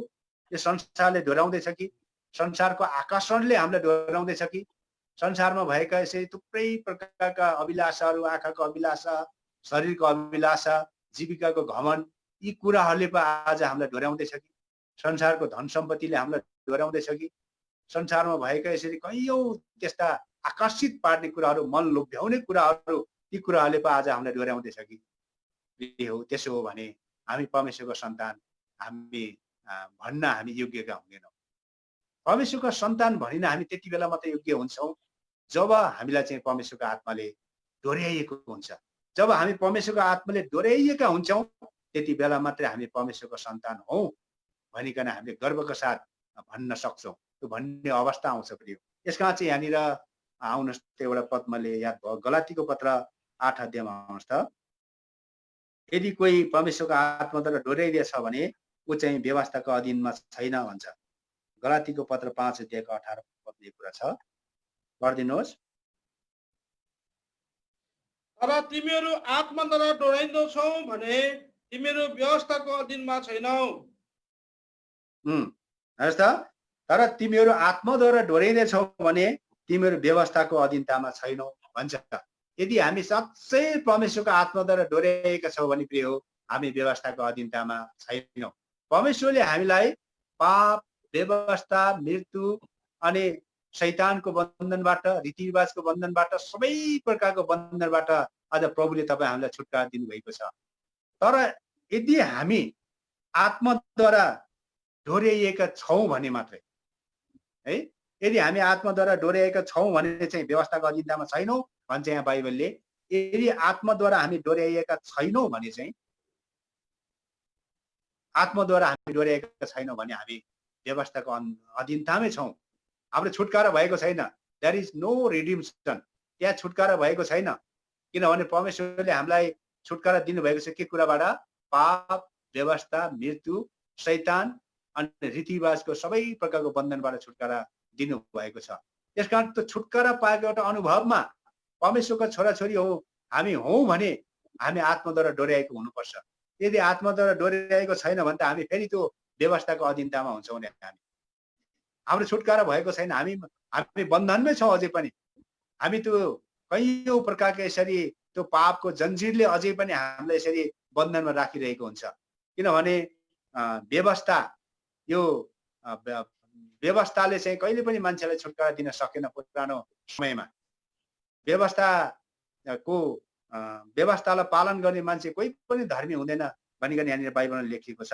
यसकारण चाहिँ यहाँनिर आउनुहोस् त, यो किनभने प्रभु येशू मसीह आफै पनि व्यवस्थाको अधीनतामा जन्मिनु भयो अनि व्यवस्थाको अधीनतामा भएकाहरूलाई दाम तिरेर छुटकारा दिनको लागि उहाँ जन्मिनु भयो भनेर लेखेको थियो। गलाती 4 अध्यायको 4 पदलाई पढिदिनुहोस् त। कुन किताब दाजु? गलाती 4 अध्यायको 4 पद। तर जब समय पुरा भयो तब परमेश्वरले आफ्नो पुत्रलाई पठाउनु भयो जो स्त्रीद्वारा जन्मिनु भयो, व्यवस्थाको अधीनतामा जन्मिनु भयो। 5 पद पनि है, हामी धर्म पुत्र हुने अधिकार पाऊँ भनेर उहाँले यस व्यवस्थाको अधीनतामा भएकाहरूलाई दाम तिरी छुटकारा दिनलाई जन्मनु भयो। ल हेर्नुहोस् है प्रिय हो, हामी एक समय व्यवस्थाको अधीनतामा थियौँ, तर त्यो व्यवस्था पालन गरेर त्यो व्यवस्थामा लागिरहेर त्यो व्यवस्थालाई पक्षाएर आज हामीले चाहिँ कहिले पनि उद्धार मुक्ति पाउने अवस्था थिएन, छुटकारा पाउने अवस्था थिएन। त्यसकारण चाहिँ त्यो हामी व्यवस्थाको अधीनतामा रहेकाहरूलाई दाम तिरेर छुटकारा दिनको लागि चाहिँ प्रभु यीशु मसीह संसारमा जन्मिनु भयो। त्यसकारण यहाँ 4 अध्यायको 4 पद अनुसार तर जब समय पुरा भयो तब परमेश्वरले आफ्नो पुत्रलाई पठाउनु भयो, जो व्यवस्था जो स्त्रीद्वारा जन्मिनु भयो, व्यवस्थाको अधीनतामा जन्मिनु भयो भनिकन लेखिएको छ। एफिसी 1:4 अनुसार परमेश्वरले हामीलाई चाहिँ संसारको उत्पत्ति भन्दा अगाडि नै चुन्नु भएको भनिकन लेखेको छ। He chose us before the foundation of the world. अब यो कुरा हामीले संसारका मान्छेहरूले यो कुरा शेयर गर्यो भने चाहिँ संसारका मान्छेले हामीलाई पागल हो भन्छ। अरे संसारको उत्पत्ति भन्दा अगाडि नै चुन्नु भयो अरे के कुरा गरेको भनिकन उनीहरूले हामीलाई पागल भन्छ। उनीहरूले हाम्रो कुरालाई विश्वास गर्दैन है। तर प्रिय हो, जब संसारको उत्पत्ति भएको थिएन, यो पृथ्वीको उत्पत्ति भएको थिएन, आकाशमा घाम जुन ताराहरू केही पनि थिएन, आकाश सृष्टि भएको थिएन, त्यो भन्दा पनि अगाडि नै परमेश्वरले हामीलाई चाहिँ चुन्नु भएको। कति अद्भुत कुरा छ प्रिय हो। परमेश्वरको निम्ति सबै कुरा सम्भव छ। हामी उत्पत्ति भन्दा अगाडि नै हामी परमेश्वरको योजनाभित्र थियौँ। Before the foundation of the world we were in the plan of God. है, उत्पत्ति भन्दा अगाडि नै हामी चाहिँ परमेश्वरको योजनाभित्र थियौँ। आज यो संसारको वैज्ञानिकहरूले के अनुमान लगाएका छन् भने पृथ्वीको उत्पत्ति भएको चाहिँ 4.5 अरब वर्ष भयो भन्छ है। 4.5 अरब वर्ष अगाडि चाहिँ पृथ्वीको उत्पत्ति भएको भनिकन वैज्ञानिकहरूले अनुमान लगाउँछ। तर त्यो सही डाटा होइन, त्यो उनीहरूको अनुमान मात्रै हो है। अब त्यो भन्दा अगाडि नै परमेश्वरले हामीलाई चुन्नु भएको, उत्पत्ति भन्दा अगाडि नै वैज्ञानिकहरूको भनाइ अनुसार 4.5 अर्ब वर्ष अगाडि चाहिँ पृथ्वीको उत्पत्ति भएको भनेर भन्छ। त्यो चाहिँ उनीहरूको अनुमान हो, त्यो सही डेटा होइन त्यो। तर हामीलाई चाहिँ परमेश्वरले चाहिँ उत्पत्ति भन्दा अगाडि नै चुन्नु भएको भनेपछि त त्यहाँ त है। अब उत्पत्ति भन्दा अगाडि परमेश्वरले हामीलाई चुन्नु भयो। हामी चाहिँ एकदमै उत्पत्ति भन्दा अगाडि नै परमेश्वरको योजनाभित्र हामी थियौँ। अब यहाँनिर गलाती 4 अध्यायको 4 पदले के भन्छ भने समयको पुरा हुवाईमा उहाँले आफ्नो पुत्रलाई प्रकट गर्नुभयो भन्छ। अब उत्पत्ति भन्दा अगाडि परमेश्वरले हामीलाई चुन्नु भयो। अब यहाँनिर समयको पुरा हुवाई भनेपछि त्यहाँनिर बिचमा चाहिँ लामो ग्याप छ। कति वर्षको ग्याप छ हामीलाई थाहा छैन। त्यहाँनिर हुन सक्छ लाखौं करोडौं खरबौं वर्षको ग्याप हुन सक्छ। त्यहाँनिर उत्पत्ति भन्दा अगाडि उहाँले हामीलाई चुन्नु भयो। हामी चाहिँ उत्पत्ति भन्दा अगाडि नै परमेश्वरको चुनावभित्र थियौँ, परमेश्वरको योजनाभित्र थियौँ। अब त्यो चुनाव पुरा हुनको लागि, त्यो चुनाव चाहिँ एउटा पराकाष्ठमा आउनको लागि बिचमा चाहिँ एउटा लामो ग्याप छ। हुन सक्छ त्यहाँनिर करोडौं खरबौं वर्षको ग्याप छ। तर पनि हामी उत्पत्ति भन्दा अगाडि नै परमेश्वरको योजनाभित्र भएको कारणले गर्दा जब समय आयो, परमेश्वरको समय आयो, समयको पुरा हुवाईमा हामीलाई चाहिँ अब हामीलाई त्यो चुनावलाई पक्का गर्नको लागि, त्यो चुनावभित्र हामी त्यो चुनाव हाम्रो भइसकेको थियो। अब त्यो चुनावलाई एउटा पक्का गर्नको लागि, त्यसलाई एउटा प्रमाणित गर्नको लागि परमेश्वरले आफ्नो प्रिय पुत्रलाई चाहिँ पठाउनु भयो भन्छ है। उहाँ चाहिँ स्त्रीद्वारा जन्मिनु भयो, व्यवस्थाको अधीनतामा जन्मिनु भयो र हामी धर्मपुत्र हुन पाऊँ भनेर हामी व्यवस्थाको अधीनतामा रहेकाहरूलाई दाम तिरेर छुटकारा दिनको लागि उहाँ जन्मिनु भयो भनिकन लेखिएको छ। जुन कुरा हामीले पढ्यौँ। अब चाहिँ के हो भने बाइबलले के भन्छ भने मोसाद्वारा व्यवस्था आयो। यो व्यवस्था चाहिँ के थियो भने त्यति बेलाको परिवेशमा मोसाद्वारा इजरायलीहरूलाई दोहोऱ्याउनको निम्ति, इजरायलीहरूलाई एउटा ट्र्याक, एउटा मार्ग देखाउनको लागि त्यति बेलाको परिवेशमा चाहिँ व्यवस्थाको आवश्यक पर्यो र त्यति बेला चाहिँ मोसाद्वारा चाहिँ व्यवस्था दियो। तर यहाँ आएर के भन्छ भने नयाँ करारमा प्रभु येशू ख्रीष्टद्वारा चाहिँ के आयो? अनुग्रह र सत्यता आयो भनिकन लेखिएको छ। यसकारण यो व्यवस्था चाहिँ के हो भने एउटा हामीलाई चाहिँ मार्गदर्शन गर्ने, एउटा ख्रीष्ट येशूसम्म ल्याउने एउटा शिक्षकको रूपमा मात्र यो व्यवस्था भयो। तर जब प्रभु येशू ख्रीष्ट बलिदान हुनुभयो नि त्यसपछि अब त्यो व्यवस्थाको चाहिँ के भयो? त्यहाँनिर अन्त भयो। यो गलाती 3 अध्यायको यसमै पढिदिनुहोस् त, 24 र 25 पदलाई पढिदिनुहोस् त। गलाती 3 को 24-25। यसकारण व्यवस्था चाहिँ हामी विश्वासद्वारा धर्मी ठहर्यौं भनेर हामीलाई ख्रीष्ट कहाँ ल्याउने हाम्रो शिक्षक भएको छ। तर विश्वास आइसकेपछि चाहिँ हामी अब उसो यस शिक्षकको अधीनतामा छैनौं। अब यो व्यवस्था चाहिँ के रहेछ भने हामीलाई चाहिँ क्रिस्ट कहाँ ल्याउने है, प्रभु येशू क्रिस्ट कहाँ ल्याउने एउटा शिक्षक मात्रै भएको छ। त्यो व्यवस्थाले चाहिँ हामीलाई कहाँसम्म ल्याइदियो, प्रभु येशू क्रिस्टसँग ल्याइदियो, प्रभु येशू क्रिस्टका को समीपमा ल्याइदियो त्यो व्यवस्थाले चाहिँ हामीलाई। तर विश्वास आइसकेपछि चाहिँ अब हामी शिक्षकको अधीनतामा छैन भनेको, अब हामी व्यवस्थाको अधीनतामा छैन। जब प्रभु येशू क्रिस्ट क्रुसमा बलिदान हुनुभयो, हामीले प्रभु येशू क्रिस्टको बलिदानमा विश्वास गर्यौं, त्यो विश्वास आइसकेपछि चाहिँ अब हामी शिक्षकको अधीनतामा छैन भनेको चाहिँ हामी व्यवस्थाको अधीनतामा छैनौँ। त्यो व्यवस्थाको बन्धनबाट चाहिँ हामीले छुटकारा पाइसकेको छ। यसकारण चाहिँ प्रभु येशू क्रिस्ट चाहिँ व्यवस्थाको अन्त हुनुहुन्छ। रोमी 10 को 4 लाई पढिदिनुहोस् त। प्रभु येशू क्रिस्ट चाहिँ व्यवस्थाको अन्त हुनुहुन्छ। रोमी 10 को 4, रोमीको पत्र 10 को 4। किनकि विश्वास गर्ने हरेक जनका लागि धार्मिकताका निम्ति ख्रीष्ट नै व्यवस्थाको अन्त हुनुहुन्छ। हेर्नुहोस् त, विश्वास गर्ने हरेक जनका लागि धार्मिकताका निम्ति ख्रीष्ट नै व्यवस्थाको अन्त हुनुहुन्छ। त्यसकारण प्रभु येशू क्रिस्ट यो संसारमा व्यवस्थालाई रद्द गर्न आउनु भएको होइन, तर त्यो व्यवस्थालाई चाहिँ पूरा गर्न आउनु भएको प्रभु येशू क्रिस्ट चाहिँ। त्यसकारण त्यो व्यवस्था चाहिँ के भयो भने, जो मोसाद्वारा व्यवस्था दियो, त्यो मोसाद्वारा दिएको व्यवस्था चाहिँ है हाम्रो लागि एउटा शिक्षकको रूपमा काम गर्यो। हामीलाई चाहिँ एउटा शिक्षकको रूपमा डोर्याउँदै ल्याएर क्रिस्टको समीपमा ल्याएर छोडिदियो। अनि जब प्रभु येशू क्रिस्ट चाहिँ उहाँ आफै पनि व्यवस्थाको अधीनतामा जन्मिनु भयो, अनि हामी प्रभु येशू क्रिस्टको जन्मभन्दा अगाडि, प्रभु येशू क्रिस्टको बलिदानभन्दा अगाडि है, जो हामी व्यवस्थाको अधीनतामा थियौँ, हामीलाई चाहिँ व्यवस्थाको अधीनतामा रहेकाहरूलाई है दाम तिरेर छुटकारा दिनको लागि जन्मिनु भयो भनेको छ। त्यसका रोमी 10 को 4 अनुसार जब हाम्रो प्रभु येशू क्रिस्ट जब क्रुसमा बलिदान हुनुभयो नि, तब चाहिँ उहाँ चाहिँ व्यवस्थाको अन्त भयो। त्यसपछि चाहिँ के भयो, अब व्यवस्थाको अन्त भयो। अब व्यवस्थालाई पछ्याएर, अब व्यवस्था चाहिँ पालन गरेर त्यसद्वारा मान्छेले कहिले पनि उद्धार मुक्ति पाउँदैन, कहिले पनि व्यवस्थाद्वारा मान्छे चाहिँ धर्मी हुन सक्दैन। तर प्रभु येशू क्रिस्टमाथि राखेको विश्वासद्वारा मात्रै मानिस जाति के हुन सक्छ, धर्मी हुन सक्छ। प्रभु येशू क्रिस्टमाथि राखेको विश्वासद्वारा मात्रै उसले उद्धार मुक्ति पाउन सक्छ। यसकारण हामीले जो गलाती 5:18 मा पढेको कुरा चाहिँ के हो भने, जो मानिस चाहिँ आत्माद्वारा डोर्याइँदछ ऊ चाहिँ व्यवस्थाको अधीनतामा छैन भन्ने कुरा जो हामीले पढ्यौँ, त्यो कुरालाई पुष्टि गर्नको लागि मैले यी केही पदहरू चाहिँ तपाईँहरूलाई बताएँ। यसकारण चाहिँ यदि हामी परमेश्वरको आत्माद्वारा डोर्याइएका छौँ भने के हो, त्यो व्यवस्थाको हामी अधीनतामा छैनौँ, हामीले एउटा फुल्ली छुटकारा पाएका छौँ।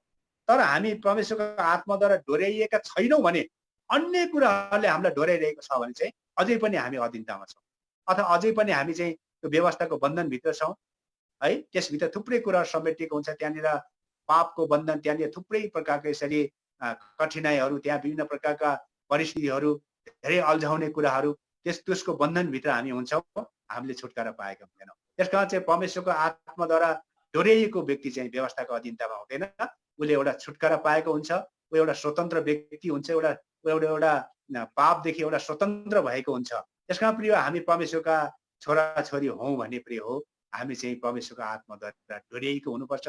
सबै प्रकारको बन्धनबाट छुटकारा पाएर एउटा क्रिस्ट येशूमा एउटा स्वतन्त्र व्यक्ति बनेर आज हामी प्रभु येशू क्रिस्टले दिनुभएको त्यो एउटा स्वतन्त्रताको बिगुल फुक्दै, त्यो स्वतन्त्रताको हामीले घोषणा गर्दै आज हामी अनवरत रूपमा हामीले प्रभुको सेवा भक्ति गर्दै आज परमेश्वरको आत्माद्वारा डोर्याइँदै हामी अगाडि बढ्नुपर्छ प्रिय हो। तब मात्र हामी परमेश्वरका छोराछोरी हो भन्ने कुराको चाहिँ प्रमाण हुन्छ। यसकारण मैले पहिलो बुधा तपाईँलाई भने, children of God are those who are led by the spirit of God. परमेश्वरका छोराछोरीहरू तिनीहरू हुन् जो चाहिँ परमेश्वरको आत्माद्वारा डोर्याइदछ। यो पहिलो कुरा। अब दोस्रो कुरा आउनुहोस्, म तपाईँलाई कहाँ लान्छु भने रोमीको पत्र 8 अध्यायको 9 पदमा आउनुहोस् त। परमेश्वरको छोराछोरी को हुन्, दोस्रो कुरा। म एकदमै छिटो जान्छु। अब रोमीको पत्र 8 अध्यायको 9 पदलाई पढिदिनुहोस्।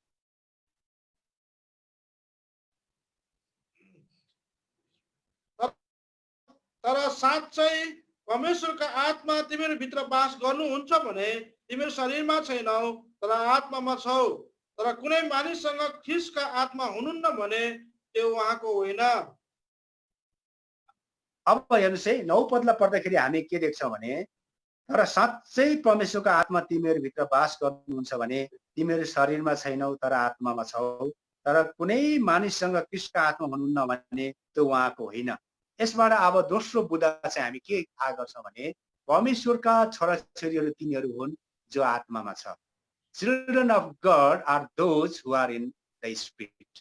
है, परमेश्वरका छोराछोरीहरू तिनीहरू हुन् जो चाहिँ केमा छ? आत्मामा छ, शरीरमा होइन, आत्मामा छ। यसका चाहिँ यूहन्नाको सुसमाचार 4 अध्यायको 23-24 पदले के भन्छ? समय यही हो, अर्थात् त्यो घडी आइपुगेको छ। पिताको उपासना गर्नेहरूले आत्मा र सत्यतामा उपासना गर्नुपर्छ, किनभने उहाँको उपासना गर्नलाई परमेश्वरले त्यस्तैहरूलाई खोज्नुहुन्छ। किनकि परमेश्वर आत्मा हुनुहुन्छ र उहाँको उपासना गर्नेहरूले आत्मा र सत्यतामा उपासना गर्नुपर्छ भनेर त्यहाँनिर लेखिएको छ। यसकारण चाहिँ आज जो व्यक्ति आत्मामा छ नि प्रिय, शरीरमा होइन, जो व्यक्ति आत्मामा छ, जो व्यक्ति आत्मामा छ उसले परमेश्वर पितालाई केद्वारा उपासना चाहन्छ? आत्मामा र सत्यतामा। शरीरमा भएको व्यक्तिले कहिले पनि परमेश्वर पितालाई ठिक प्रकारले उपासना चाहन सक्दैन, किनभने ऊ शरीरमा छ भने उसको शरीरको कामहरू प्रकट हुन्छ, शारीरिक स्वभाव प्रकट हुन्छ।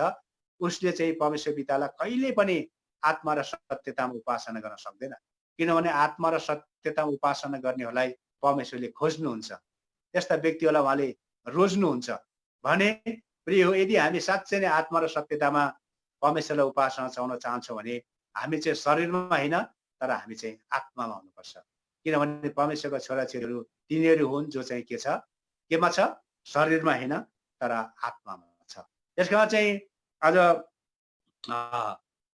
के भन्छ भने फिलिपी 3 अध्यायको 3 पदमा के भन्छ भने हामी आत्मामा परमेश्वरको उपासना गर्नेहरू, ख्रीष्ट येशूमा आनन्द मनाउनेहरू र शरीरमाथि भरोसा नराख्नेहरू नै साँचो खतना हौ भनेर त्यहाँनिर लेखिएको छ। त्यसकारण चाहिँ हामी आत्मामा परमेश्वरको उपासना गर्नेहरू, केमा? आत्मामा, शरीरमा होइन प्रिय। हामी साँच्चै नै आफूलाई परमेश्वरको छोराछोरी हौँ भनिकन हामी भन्छौँ भने है, आज हामी परमेश्वरलाई हे अब्बा, हे पिता भनेर हामी पुकार गर्छौँ भने, आज हामी परमेश्वरलाई हामी परमेश्वरको हामी सेवा गरिरहेका छौँ, परमेश्वरलाई आराधना भक्ति चढाइरहेका छौँ भने हामीले केमा चढाउनु पर्छ अरे? शरीरमा होइन, आत्मामा हामीले परमेश्वरको उपासना गर्नुपर्छ। अनि ख्रीष्ट येशूमा आनन्द मनाउनेहरू र शरीरमाथि भरोसा नराख्नेहरूले साँचो खतना हौ भन्छ है। किनभने पुरानो समयमा खतनाले एउटा अर्थ राख्थ्यो, किनभने त्यो व्यवस्थाको समय थियो। त्यहाँनिर हरेक इजरायली पुरुषको त्यहाँ खतना हुनु पर्थ्यो। प्रभु येशूको समयसम्म पनि प्रभु येशू उहाँको पनि यसरी 8औं दिनमा यसरी खतना भएको छ। तर चाहिँ प्रभु येशू मसीहको बलिदान पछि चाहिँ त्यो खतनाको पनि अन्त भयो। त्यहाँ एउटा शारीरिक खतनाको त्यहाँ आवश्यक परेन, किनभने अब चाहिँ प्रभु येशू मसीहको बलिदानद्वारा चाहिँ शरीरको खतना होइन, मान्छेको हृदयको खतना हुनुपर्छ। मान्छेको त्यो हृदयमा पापले भरिएको हृदय, पापले अखाडा जमाएको हृदय, पापले यसरी पापको जन्जिरले बाँधिएको मान्छेको हृदयको खतना चाहिँ प्रभु येशू मसीहको बलिदानको रगतले हुनुपर्छ। यसकारण शरीरको खतना होइन, तर हृदयको खतना हुनुपर्छ। त्यसकारण चाहिँ साँचो खतना को हो त है? अङ्ग्रेजीमा त्यहाँ सर्कमसिजन भन्छ है। साँचो सर्कमसाइज चाहिँ के हो त भन्दा चाहिँ आत्मामा परमेश्वरको उपासना गर्ने, ख्रीष्ट येशूमा आनन्द मनाउनेहरू र शरीरमाथि भरोसा नराख्नेहरू नै साँचो खतना हो भनेर त्यहाँ प्रभु दास पावलले फिलिपीको मण्डलले लेखेको पत्रमा यो कुरा चाहिँ उल्लेख गरे। त्यसकारण प्रिय हो, हामी परमेश्वरका जन हौँ भने, हामी परमेश्वरका छोराछोरी हौँ भने हामी केमा हुनुपर्छ अरे? शरीरमा होइन, तर हामी आत्मामा हुनुपर्छ। आत्मामा भएको मान्छेले मात्रै आत्मा र सत्यतामा परमेश्वरलाई उपासना चढाउन सक्छ। अनि त्यो कुरा चाहिँ परमेश्वरले ग्रहण गर्नुहुन्छ र यस्तैहरूलाई परमेश्वरले चाहिँ उपासना चढाउनको लागि उहाँले के गर्नुहुन्छ? खोज्नुहुन्छ। मान्छेले यसरी हजारौं परमेश्वरले यसरी हजारौंको संख्यालाई हेर्नुहुन्न, सयौंको संख्यालाई हेर्नुहुन्न। उहाँले चाहिँ आत्मा र सत्यतामा उहाँको उपासना गर्नेहरूलाई खोज्नुहुन्छ। यदि हामी परमेश्वरले खोज्नु भएको, यदि साँचो उपासक हामी बन्न चाहन्छौँ भने, साँचो आराधक हामी बन्न चाहन्छौँ भने यो हामी आत्मामा हुनुपर्छ। हामी आत्मामा छौँ भने मात्रै आत्मा र सत्यतामा परमेश्वरलाई उपासना चढाउन सक्छौँ हामी। त्यसकारण अनि अर्को कुरा यहाँनिर तल पढ्दिनुहोस् त 8 अध्यायको 16 पदलाई। आत्मा आफैले हाम्रो आत्मासँग गवाई दिनुहुन्छ अरे के तिमीमा चाहिँ परमेश्वरका छोराछोरी हो भनेर। रोमी 8 को 16 लाई पढिदिनुहोस्।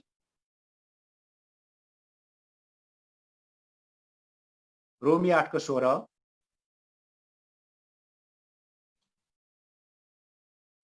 आत्मा आफैले हाम्रो आत्मासँग तिमीहरू परमेश्वरका सन्तान हो भन्ने गवाई दिनुहुन्छ। अँ, आत्मा आफैले हाम्रो आत्मासँग तिमीहरू परमेश्वरको सन्तान हौ भनिकन गवाई दिनुहुन्छ अरे है। आत्मा आफैले गवाई दिनुहुन्छ परमेश्वरको सन्तान हौ भनिकन है।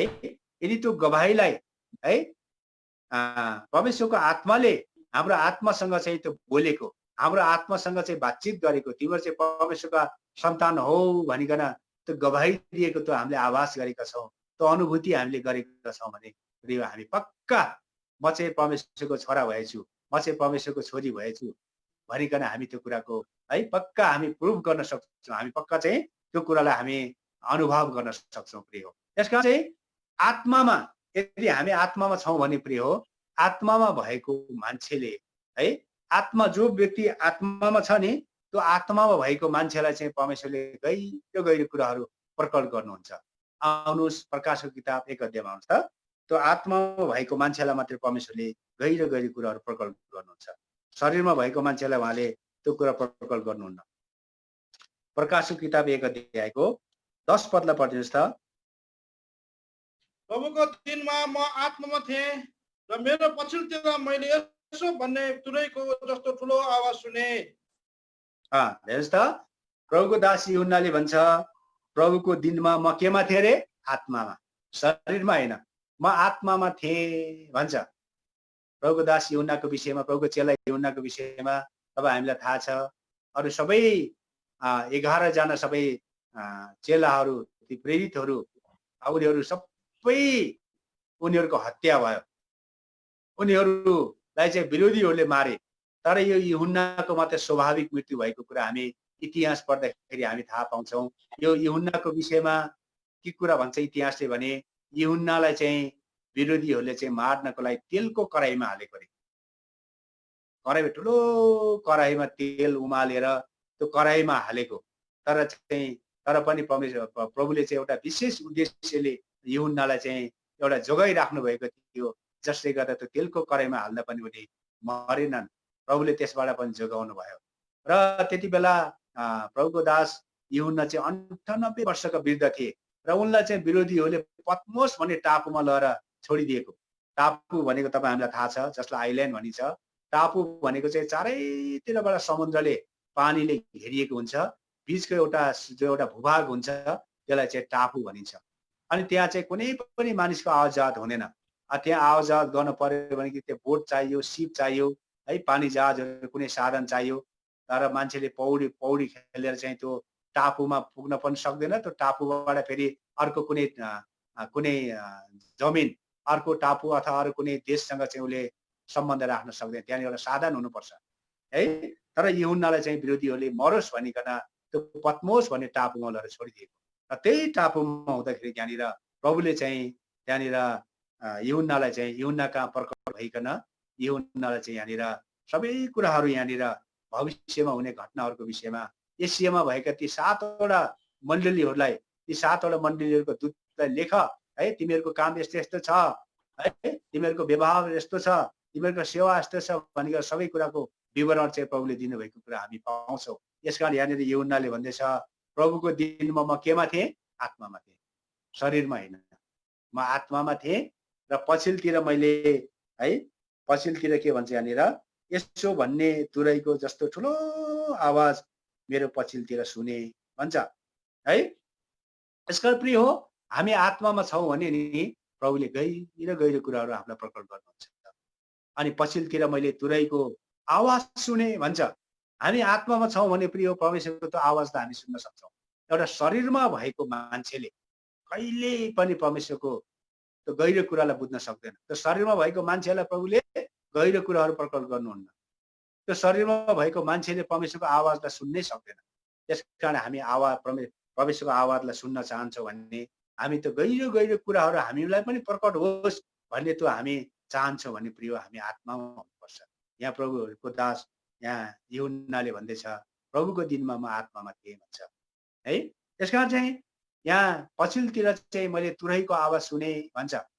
प्रिय हाम्रो प्रभु यीशु मसीहको दोस्रो आगमनको पहिलो खण्डमा प्रभु चाहिँ कसरी आउनुहुन्छ अरे? एकदमै तुरैको आवाज, एकदमै प्रधान स्वर्गदूतहरूको साथमा प्रधान स्वर्गदूतको साथमा तुरैको आवाजका साथ उहाँ चाहिँ कहाँ हुनुहुन्छ? मध्य आकाशमा हुनुहुन्छ। त्यो तुरैको आवाज उनीहरूले सुन्छ जो आत्मामा छ, जसले एउटा जैवन जीवन जिएको छ। ऊ शरीरमा छैन, तर ऊ आत्मामा छ, आत्मिक जीवन जिरहेको छ, आत्मिक जीवन व्यतीत गरिएको छ। त्यो व्यक्तिले मात्र त्यो प्रभुको तुरैलाई सुन्छ अनि त्यो व्यक्ति चाहिँ ऱ्याप्चरमा उठाइन सक्छ। होइन भने उसले चाहिँ के गर्न सक्दैन?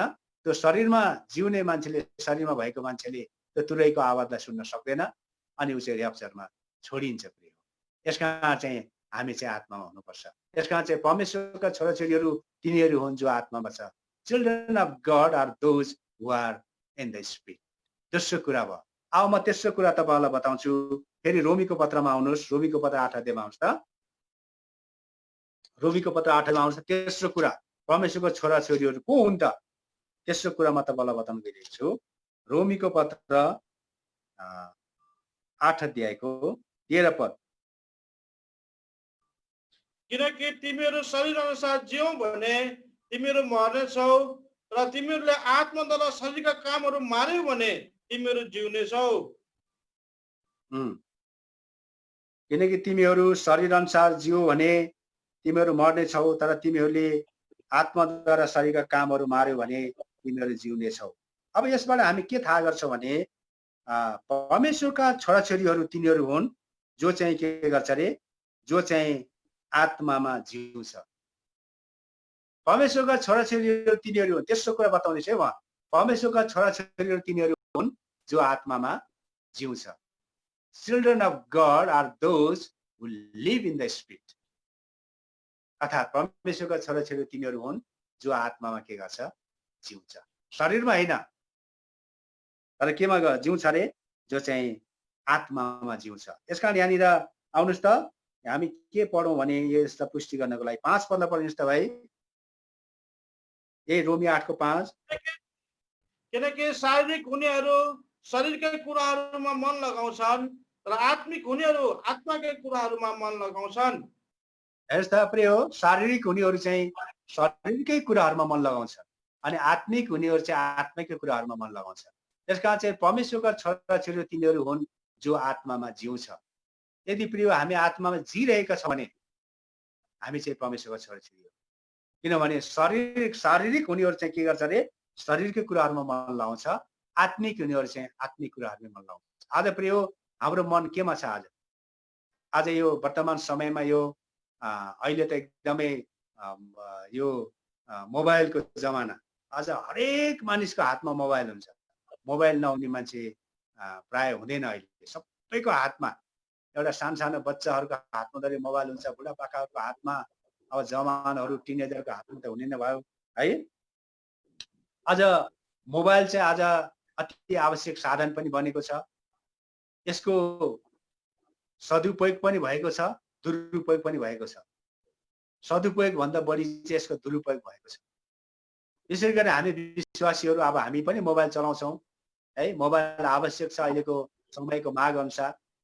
अब हामीले मोबाइललाई आज कसरी प्रयोग गरिएका छौँ? मोबाइलबाट हामी थुप्रै लाभहरू लिन सक्छौँ। जस्तै युट्युबमा हेर्नुहोस्, युट्युबमा तपाईँले सर्च गर्नुभयो भने है पुरानो वर्षहरूको है 2000 भन्नुहोस् अब 14, 15, 16 सालतिरको तपाईँले होली कन्भोकेसनको तपाईँले मेसेज सर्च गर्नुभयो भने पाउनुहुन्छ।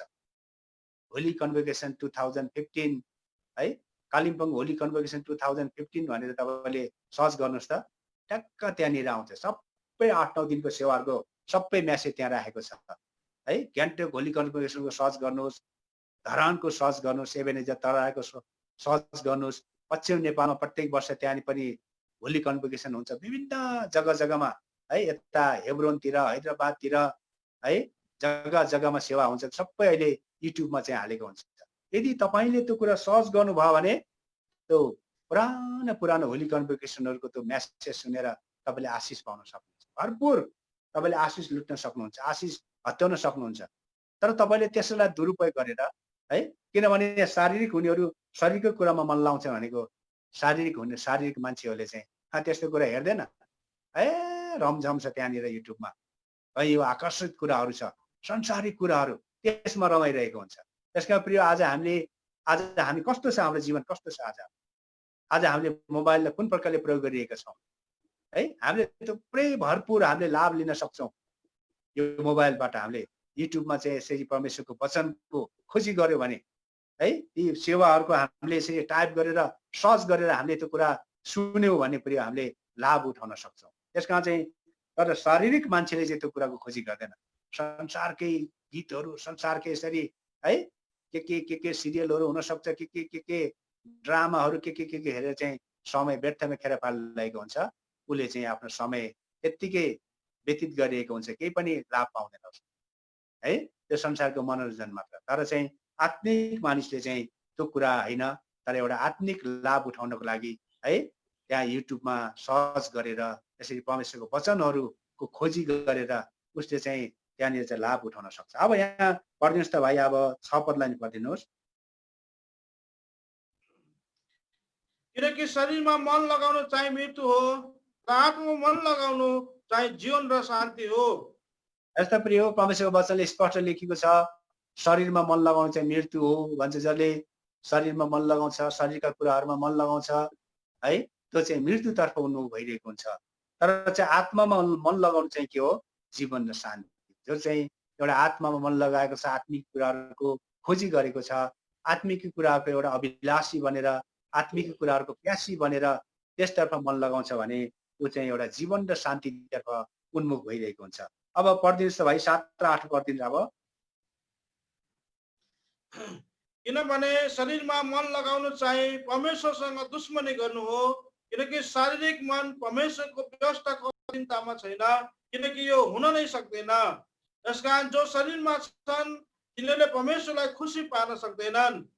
किनकि शरीरमा मन लगाउनु चाहिँ परमेश्वरसँग दुश्मनी गर्नु हो। कस्तो स्पष्ट छ परमेश्वरको वचन। स्पष्टसँग परमेश्वरको वचनले आज हामीलाई सल्लाह दिनेछ प्रिय हो है। शरीरमा मन लगाउनु चाहिँ परमेश्वरसँग दुश्मनी गर्नु। जसले आज शरीरमा मन लगाउँदैछ, आज शरीरको अभिलाषा अनुसार जिउँदैछ, आज शारीरिक कुराहरूको चाहना गर्दैछ भने उसले चाहिँ परमेश्वरसँग दुश्मनी गर्दैछ। परमेश्वरसँग दुश्मनी गर्ने मान्छे कहिले पनि अनन्त जीवनमा प्रवेश गर्न सक्दैन है। किनकि अब यहाँनिर अब 8 पदले के भन्छ भने है, शरीरमा जिउनेहरूले चाहिँ के गर्न सक्दैन अरे? परमेश्वरलाई चाहिँ खुसी पार्न सक्दैन। जो मान्छे शरीरमा जिउँछ नि त्यो मान्छेले चाहिँ कहिल्यै पनि परमेश्वरलाई खुसी पार्न सक्दैन। परमेश्वरलाई खुसी पार्न नसकेपछि परमेश्वरबाट उसले न आशिष पाउँछ, न इनाम पाउँछ, न उसको प्रार्थनाको सुनवाई हुन्छ है। कहिले पनि उसले चाहिँ परमेश्वरको खोजी गर्दैन भने त्यो मान्छे चाहिँ आफ्नो जीवनकालमा असफल हुन्छ। भौतिक रूपले पनि असफल हुन्छ, आत्मिक रूपले पनि त्यो मान्छे असफल हुन्छ। त्यसकारण चाहिँ एउटा गीत बनाएको छ, शरीरमा जिउनेहरूले परमेश्वरलाई खुसी पार्न सक्दैन। यो गीत म त गाउन त गइरहेको छैन, र आउनुहोस् त यो 264 नम्बरको भजनमा यो शरीरमा जिउनेहरूले परमेश्वरलाई खुसी तुल्याउन सक्दैन, यो गाउँदिन म, तर चाहिँ यो अन्तरा चाहिँ म तपाईँलाई पढेर सुनाउँछु। अति नै यो आजको वचनसँग मेल खाने यहाँनिर अन्तरा छ। यो 264 नम्बरमा छ है, शरीरमा जिउनेहरूले परमेश्वरलाई खुसी तुल्याउन सक्दैन भन्ने कुरा। अब यहाँनिर यो तेस्रो अन्तरा चाहिँ म तपाईँलाई पढेर सुनाउँछु है। तेस्रो अन्तरा, 3rd स्ट्यान्जा, शरीरमा जिउनेले आफ्नो जीवनभरि नै मृत्यु साँची राख्छ, तर आत्मा अनुसार जिउनेले अनन्त जीवन पाउनेछ। यो आजको मेसेज अनुसारको अत्यन्तै सान्दर्भिक यो अन्तरा भएको हुनाले मैले तपाईँलाई यो पढेर सुनाएँ। शरीरमा जिउनेले चाहिँ आफ्नो जीवनभरि नै मृत्यु साँची राख्छ अरे है। मैले यो कुरा तपाईँलाई बताउँदैछु, परमेश्वरका छोराछोरी तिनीहरू हुन् जो चाहिँ आत्मामा जिउँछ। Children of God are those who live in the spirit है। परमेश्वरका छोराछोरीहरू तिनीहरू हुन् जो आत्मामा जिउँछ भन्ने सन्दर्भमा चाहिँ हामीले यो कुरा, यो वचन मनन गरिरहेका छौँ। त्यसका चाहिँ अब शरीर अनुसार जिउनेले चाहिँ जीवनभरि नै मृत्यु साँची राख्छ अरे। जो मान्छे शरीर अनुसार जिउँछ उसले चाहिँ मृत्यु साँची राखेको हुन्छ, तर आत्मा अनुसार जिउनेले अनन्त जीवन पाउनेछ। जो चाहिँ आत्मा अनुसार जिरहेको छ नि, जो मान्छे आत्मामा जिएको छ, जो विश्वासी आत्मामा जिएको छ उसले चाहिँ के पाउँछ अरे? अनन्त जीवन पाउँछ। त्यो आत्मामा जिएको जीवैद्वारा, त्यो जीवनद्वारा ऊ चाहिँ अनन्त जीवनतर्फ उन्मुख भइरहेको हुन्छ। त्यसकारण चाहिँ हामी चाहिँ परमेश्वरका छोराछोरी हौँ भने के हो, हामी चाहिँ आत्मामा जिउनुपर्छ, शरीरमा। तेस्रो कुरा मैले बताएँ। अब चौथो कुरा, म 5 वटा कुरा मात्रै बताउँछु है, म तपाईँलाई धेरै बताउँदैन, हुन त थुप्रै कुरा छ, समयले भ्याउँदैन। तेस्रो कुरा मैले बताइसकेँ। अब 2टा कुरामा छोटकरीमा तपाईँहरूलाई बताएर म बन्द गर्छु। अब तेस्रो कुरा भयो, चौथो कुरा आउनुहोस् त। चौथो कुरा चाहिँ यहाँनिर लेखिएको 4 पदलाई पढिदिनुहोस् त। 4 पदलाई, रोमी 8 को 4। यसैले कि व्यवस्थाको धार्मिकता हामीमा जो शरीर अनुसार होइन तर आत्मा अनुसार हिँड्छौँ पुरा होस्। यसैले कि व्यवस्थाको धार्मिकता हामीमा जो शरीर अनुसार होइन तर आत्मा अनुसार हिँड्दछौँ पुरा हो भनेको छ। अब यसबाट चाहिँ हामी के कुरा बुझ्न सक्छौँ भने परमेश्वरका छोराछोरीहरू तिनीहरू हुन् जो आत्मामा हिँड्दछ। Children of God are those who walk in the spirit. है, परमेश्वरका छोराछोरीहरू उनीहरू हुन् जो केमा हिँड्छ रे? आत्मामा हिँड्छ, शरीरमा होइन, आत्मामा हिँड्छ। यसकारण चाहिँ जो आत्मामा हिँड्छ नि प्रिय हो, त्यो आत्मा अनुसार हिँड्नेलाई चाहिँ अब दण्डको कुनै आज्ञा छैन। रोमी 8 को 1 पद पढिदिहाल्नुहोस् त। यसकारण अब एक पद। ख्रीष्ट येशूमा हुनेहरूलाई कुनै दण्डको आज्ञा छैन, जो शरीर अनुसार होइन तर आत्मा अनुसार हिँड्दछन्। हेर्नुहोस् है, ख्रीष्ट येशूमा हुनेहरूलाई दण्डको कुनै आज्ञा छैन, जो शरीर अनुसार होइन तर आत्मामा हिँड्दछ। प्रिय हो, जो आत्मामा हिँड्छ नि, त्यो आत्मामा हिँड्ने मान्छेहरूलाई दण्डको आज्ञा छैन। अब यहाँनिर कति कुराहरू, कति डिनोमिनेसनहरूमा यो कुरालाई बङ्गाइदिन्छ के, ख्रीष्ट येशूमा हुनेहरूलाई दण्डको कुनै आज्ञा छैन भनेर यति मात्रै पद लिन्छ, पछिल्लो खण्डलाई पढ्दैन। अब एकचोटि विश्वास गर्यो, वान सेभ्ड सेभ्ड फरएभर रे के। एकचोटि अब मुक्ति पायो, एकचोटि बाँचेपछि चाहिँ सधैँको लागि बाँच्यो, प्रभु येशूलाई ग्रहण गर्यो, बाँचिहाल्यो। अब पाप गरे पनि हुन्छ, रक्सी खाए पनि हुन्छ, व्यभिचार गरे पनि हुन्छ, चोरी गरे पनि हुन्छ। वान सेभ्ड सेभ्ड फरएभर भन्ने एउटा सिद्धान्त लागू गर्ने यस्ता झुन्डहरू पनि छ। एकचोटि बाँचेपछि सधैँलाई बाँच्यो अरे के। प्रभुलाई विश्वास गरिहाल्यो, ऊ बाँच्यो, जे गरे पनि हुन्छ। अब पाप गरे पनि स्वर्ग जान्छ अरे, व्यभिचार गरे स्वर्ग जान्छ अरे, चोरी गरे पनि स्वर्ग जान्छ, हरेक खराबी जे गरे पनि स्वर्ग जान्छ भन्ने यस्ता झुन्डहरू पनि छ। गलत शिक्षा प्रचार गर्ने यस्ता डिनोमिनेसनहरू पनि छ संसारमा। तर पछाडिको त्यहाँ एउटा टर्म्स एन्ड कन्डिसन छ, त्यहाँ शर्त छ। ख्रीष्ट येशूमा हुनेहरूलाई दण्डको कुनै आज्ञा छैन त भन्यो, तर पछाडि शर्त के छ? जो शरीर अनुसार होइन तर आत्मा अनुसार हिँड्दछ। आत्मा अनुसार हिँड्नेलाई मात्रै दण्डको कुनै आज्ञा छैन। र प्रभुलाई विश्वास त गर्यो अरे, ल ऊ विश्वासी पनि भयो, तर प्रिय हो उसको जीवन परिवर्तन भएको छैन। ऊ शरीर अनुसार हिँड्दैछ, शरीरको अभिलाषाहरूमा ऊ जिरहेको छ भने प्रिय हो, त्यस्तो व्यक्ति चाहिँ कसरी, अब त्यो व्यक्ति चाहिँ कसरी दण्डबाट उन्मुक्ति पाउँछ? उसले कसरी अब उसको दण्ड टलेर जान्छ? त्यहाँनिर टल्दैन प्रिय हो, दण्डबाट उसले चाहिँ मुक्ति पाउँदैन। त्यो दण्डको आज्ञा चाहिँ टलेर जाँदैन उसको लागि। यहाँनिर शर्त के छ? जो शरीर अनुसार होइन आत्मा अनुसार हिँड्दछ। हामीले प्रभु येशूलाई विश्वास गर्यौँ, हामी मुक्ति पायौँ, हामी परमेश्वरका छोराछोरी भयौँ। यदि हामी परमेश्वरका छोराछोरी हौँ भने प्रिय हो, हामी शरीर अनुसार होइन, हामी आत्मामा हामी हिँड्नुपर्छ। We have to walk in the spirit. हामी आत्मामा हिँड्छौँ भने मात्रै प्रिय हो, हामी परमेश्वरका छोराछोरी हौँ, हामी आत्मामा हिँड्छौँ भने मात्रै अब हामीलाई चाहिँ दण्डको कुनै आज्ञा हुँदैन। यसकारण हामी आत्मामा जिउँछौँ भने हामी आत्मा अनुसार हिँडौँ पनि भन्छ यहाँनिर गलातीको पत्र 5 अध्यायमा आउँछ। अब म सक्छु है, म बिट मार्दै जाँदैछु। अब एउटा कुरा मात्रै हेर्न बाँकी छ, त्यसपछि मैले सकिहालेँ। गलाती 5 अध्यायमा कति पदमा छ भने गलाती 5 अध्यायको 25 पदलाई पढ्नुहोस् त। यदि हामी आत्मामा जिउँछौँ भने हामी आत्मामै हिँडौँ पनि। यदि हामी आत्मामा जिउँछौँ भने हामी आत्मामै हिँडौँ पनि भन्छ। if we live in the spirit, we also walk in the spirit भन्छ के। यदि हामी आत्मामा जिउँछौँ भने हामी आत्मामा हिँडौँ पनि। हामी आत्मामा जिउँछौँ, परमेश्वरका छोराछोरी हौँ, हामी शरीरमा होइन आत्मामा जिउँछौँ भने आत्मामा हिँडौँ पनि हुन्छ के। यसकारण प्रिय हो, हामी परमेश्वरको छोराछोरी हौँ भने हामी शरीरमा होइन, हामी केमा हिँड्नुपर्ने रहेछ? आत्मामा हामी हिँड्नुपर्ने रहेछ। यो चौथो कुरा हो। अब पाँचौँ तथा अन्तिम कुरा गरेर म बन्द गर्छु। अब यो कुरा आउनुहोस् त यहाँनिर मलाकीको किताबमा आउनुहोस् 1 अध्यायमा। परमेश्वरको छोराछोरीहरू को हुन् त?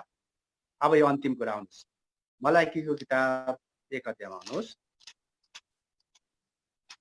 मलाकी 1 अध्याय बाइबलको अन्तिम किताब, पुरानो करारको अन्तिम किताब मलाकी कहाँ छ भने मलाकी 1 अध्यायको 6 पद। छोराले आफ्ना बाबुलाई र दासले आफ्ना मालिकलाई आदर गर्छ, तब म चाहिँ बाबु हुँ भने मेरो आदर खोइ कहाँ छ? अनि म चाहिँ मालिक हुँ भने मेरो डर खोइ कहाँ छ? हे मेरो नामलाई तुच्छ ठान्ने पुजारीहरू हो, सेनाहरूको परमप्रभु तिमीहरूलाई भन्नुहुन्छ, जसले भन्छौ कुन कुरामा हामीले तपाईँको नाममा तुच्छ ठानेका छौँ? अब यहाँ हेर्नुहोस् है, छोराले आफ्ना बाबुलाई र दासले आफ्ना मालिकलाई आदर गर्छ, तब म चाहिँ बाबु हुँ भने मेरो आदर खोइ कहाँ छ? अब यहाँ सुन्नुहोस् है, अब यहाँनिर परमप्रभुले भन्नुहुन्छ, यदि म बाबु हो भने मेरो आदर कहाँ छ? प्रश्न छ। यसकारण अब हामी यसबाट के थाहा गर्न सक्छौँ भने परमेश्वरका छोराछोरीहरू तिनीहरू हुन् जसले परमेश्वरलाई आदर गर्छ। Children of God are those who honour God. जसले परमेश्वरलाई आदर गर्छ उनीहरू नै परमेश्वरका छोराछोरी। आज परमेश्वरलाई आदर नगर्ने मान्छे, म चाहिँ परमेश्वरको छोरा हुँ, म परमेश्वरको छोरी हुँ भन्नु नै व्यर्थ छ। त्यो मान्छेले परमेश्वरलाई आदरै गर्दैन। परमेश्वर त हाम्रो बाबु हुनुहुन्छ, उहाँ हाम्रो आत्मिकी बाबु हुनुहुन्छ। यदि उहाँ हाम्रो बाबु हुनुहुन्छ भने खै त उहाँलाई हामीले आदर गर्ने? उहाँले प्रश्न गर्नुहुन्छ, यदि म बाबु हुँ भने मेरो आदर खोइ? Where is my honour? मेरो आदर खोइ त भनिकन उहाँले प्रश्न गर्नुहुन्छ। यसका प्रिय हो, हामी चाहिँ परमेश्वरका छोराछोरी हौँ। परमेश्वरलाई हामी बाबु भन्छौँ। परमेश्वरलाई हे पिता भनेर हामी सम्बोधन गर्छौँ भने के हामीले उहाँलाई आदर गरेका छौँ? के हामीले परमेश्वरलाई आदर दिएका छौँ? परमेश्वरलाई आदर गर्नु भनेको चाहिँ उहाँको आज्ञा पालन गर्नु हो। परमेश्वरलाई आदर गर्नु भनेको चाहिँ उहाँलाई पहिलो स्थान दिनु हो। परमेश्वरलाई आदर गर्नु भनेको चाहिँ उहाँको इच्छालाई खोज्नु हो, उहाँको इच्छा अनुसार हिँड्नु हो। तर हामी परमेश्वरको छोराछोरी त हामी आफूलाई भन्छौँ, तर परमेश्वरको आज्ञा हामी पालन गर्दैनौँ। हरेक कुरामा हामी परमेश्वरको आज्ञा उल्लङ्घन गरिरहेका छौँ भने परमेश्वरलाई पहिलो स्थान दिँदैनौँ। हामी आफ्नै कुरालाई हामी पहिलो स्थान दिन्छौँ है। हामी आफ्नै परिवारलाई, आफ्नै कामलाई मात्रै पहिलो स्थान दिन्छौँ, परमेश्वरलाई पहिलो स्थान दिँदैनौँ। अनि हामी परमेश्वरको इच्छा अनुसार चल्दैनौँ। जेमा पनि हामी आफ्नै इच्छालाई लाद्छौँ, आफ्नै इच्छालाई मात्रै अगाडि सार्छौँ भने खै त परमेश्वरलाई आदर दिएको? हामी कसरी परमेश्वरको छोराछोरी भयौँ? यसकारण चाहिँ हामी परमेश्वरको साँच्चै हामी परमेश्वरको छोराछोरी हौँ भने हामी आफूलाई चाहिँ परमेश्वरको छोराछोरी हौँ भनिकन हामी घोषणा गर्न चाहन्छौँ, यो कुराको हामी अरूलाई गवाई दिन चाहन्छौँ भने के हामीले परमेश्वरलाई है आदर गरेका छौँ? के हामीले आज्ञा पालन, परमेश्वरको आज्ञा पालन गरेर उहाँलाई आदर दिएका छौँ? के हामीले परमेश्वरलाई प्रेम गरेर के हामीले उहाँलाई हामीले आदर दिएका छौँ? के हामीले परमेश्वरलाई पहिलो स्थान दिएर हामीले उहाँलाई आदर गरेका छौँ? के हामीले परमेश्वरको इच्छा अनुसार चलेर उहाँलाई हामीले आदर दिएका छौँ? आज हाम्रो अवस्था के छ प्रिय? आज हाम्रो जीवन कस्तो छ? आज के परमेश्वरको छोराछोरी हौँ भन्ने, आज परमेश्वरको छोराछोरी भन्ने त्यो विशेषता, त्यो गुणलाई के हामीले अवलम्बन गरेका छौँ? के परमेश्वरको छोराछोरीमा हुनुपर्ने ती विशेषताहरूलाई हामीले हाम्रो आत्मिक जीवनमा के त्यसको अभ्यास हामीले गरेका छौँ? के हामीले प्र्याक्टिकल्ली व्यावहारिक जीवनमा हामीले त्यसलाई उतारेका छौँ प्रिय हो? यो प्रश्न छ। परमेश्वर आफैले प्रश्न गर्नुहुन्छ, म बाबु हो भने मेरो आदर खोइ? त्यसकारण पहिलो समय 2:30ले भन्छ, मलाई आदर गर्नेलाई म आदर गर्नेछु, मलाई तिरस्कार गर्नेहरू तुच्छ ठानिनेछन्। त्यसकारण जसले परमेश्वरलाई आदर गर्छ नि, परमेश्वरले पनि उसलाई आदर गर्नुहुन्छ। त्यसकारण प्रिय हो, यो संसारमा हामीले आदर गर्नुपर्ने कोही त्यस्तो व्यक्ति छ भने, कोही त्यस्तो ईश्वर छ भने उहाँ चाहिँ परमेश्वर हुनुहुन्छ। हो, हामीले आफूभन्दा ठुलालाई आदर गर्नु, मण्डलीको जिम्मेवारीहरूलाई आदर गर्नु है, त्यस्ता आदरणीय व्यक्तिहरू छन् संसारमा, हामीले आदर गर्नुपर्छ, त्यो छुट्टै पाटो। तर ती सबैभन्दा बेसी हामीले हाम्रो जीवनमा हामीले आदर गर्नुपर्ने सबैभन्दा सर्वश्रेष्ठ व्यक्ति कोही छ, सबैभन्दा सर्वश्रेष्ठ ईश्वर कोही छ भने त्यो चाहिँ परमेश्वर हुनुहुन्छ। सारा ब्रह्माण्डका सृष्टिकर्ता परमेश्वर, जसलाई हामी हे अब्बा, हे पिता भनेर हामी पुकार्छौँ। हामी उहाँको सन्तान हौँ, हामी उहाँका छोराछोरी हौँ। यदि त्यसो हो भने के हामीले हाम्रो स्वर्गीय बाबु स्वर्गीय पितालाई के हामीले आदर गर्नु पर्दैन? अवश्य पनि आदर गर्नुपर्छ हो। त्यसकारण मैले आज तपाईँहरूलाई यो कुरा बताएँ है, मैले विशेष गरी 5 वटा कुराहरू बताएँ। त्योभन्दा अगाडि चाहिँ परमेश्वरले काम अनुसार न्याय गर्नुहुन्छ। हाम्रो काम चाहिँ एकदमै सिद्ध हुनुपर्छ, परमेश्वरको दृष्टिमा ग्रहणयोग्य हुनुपर्छ। हामीले गरेको काम, हामीले गरेको सेवाले इनाम ल्याउनुपर्छ भन्ने विषयमा तपाईँलाई बताएँ। र हामी चाहिँ परमेश्वरका छोराछोरी हौँ भने परमेश्वरको छोराछोरीमा हुनुपर्ने विशेषता के हो त, गुण के हो त भनिकन मैले 5 वटा कुराहरू बताएँ। सबभन्दा पहिलो कुरा, परमेश्वरका छोराछोरीहरू तिनीहरू हुन् जो परमेश्वरको आत्माद्वारा डोर्याइँदछन्। Children of God are those who are led by the spirit of God. अनि दोस्रो कुरा चाहिँ परमेश्वरका छोराछोरीहरू तिनीहरू हुन् जो केमा छ, शरीरमा हैन आत्मामा छ।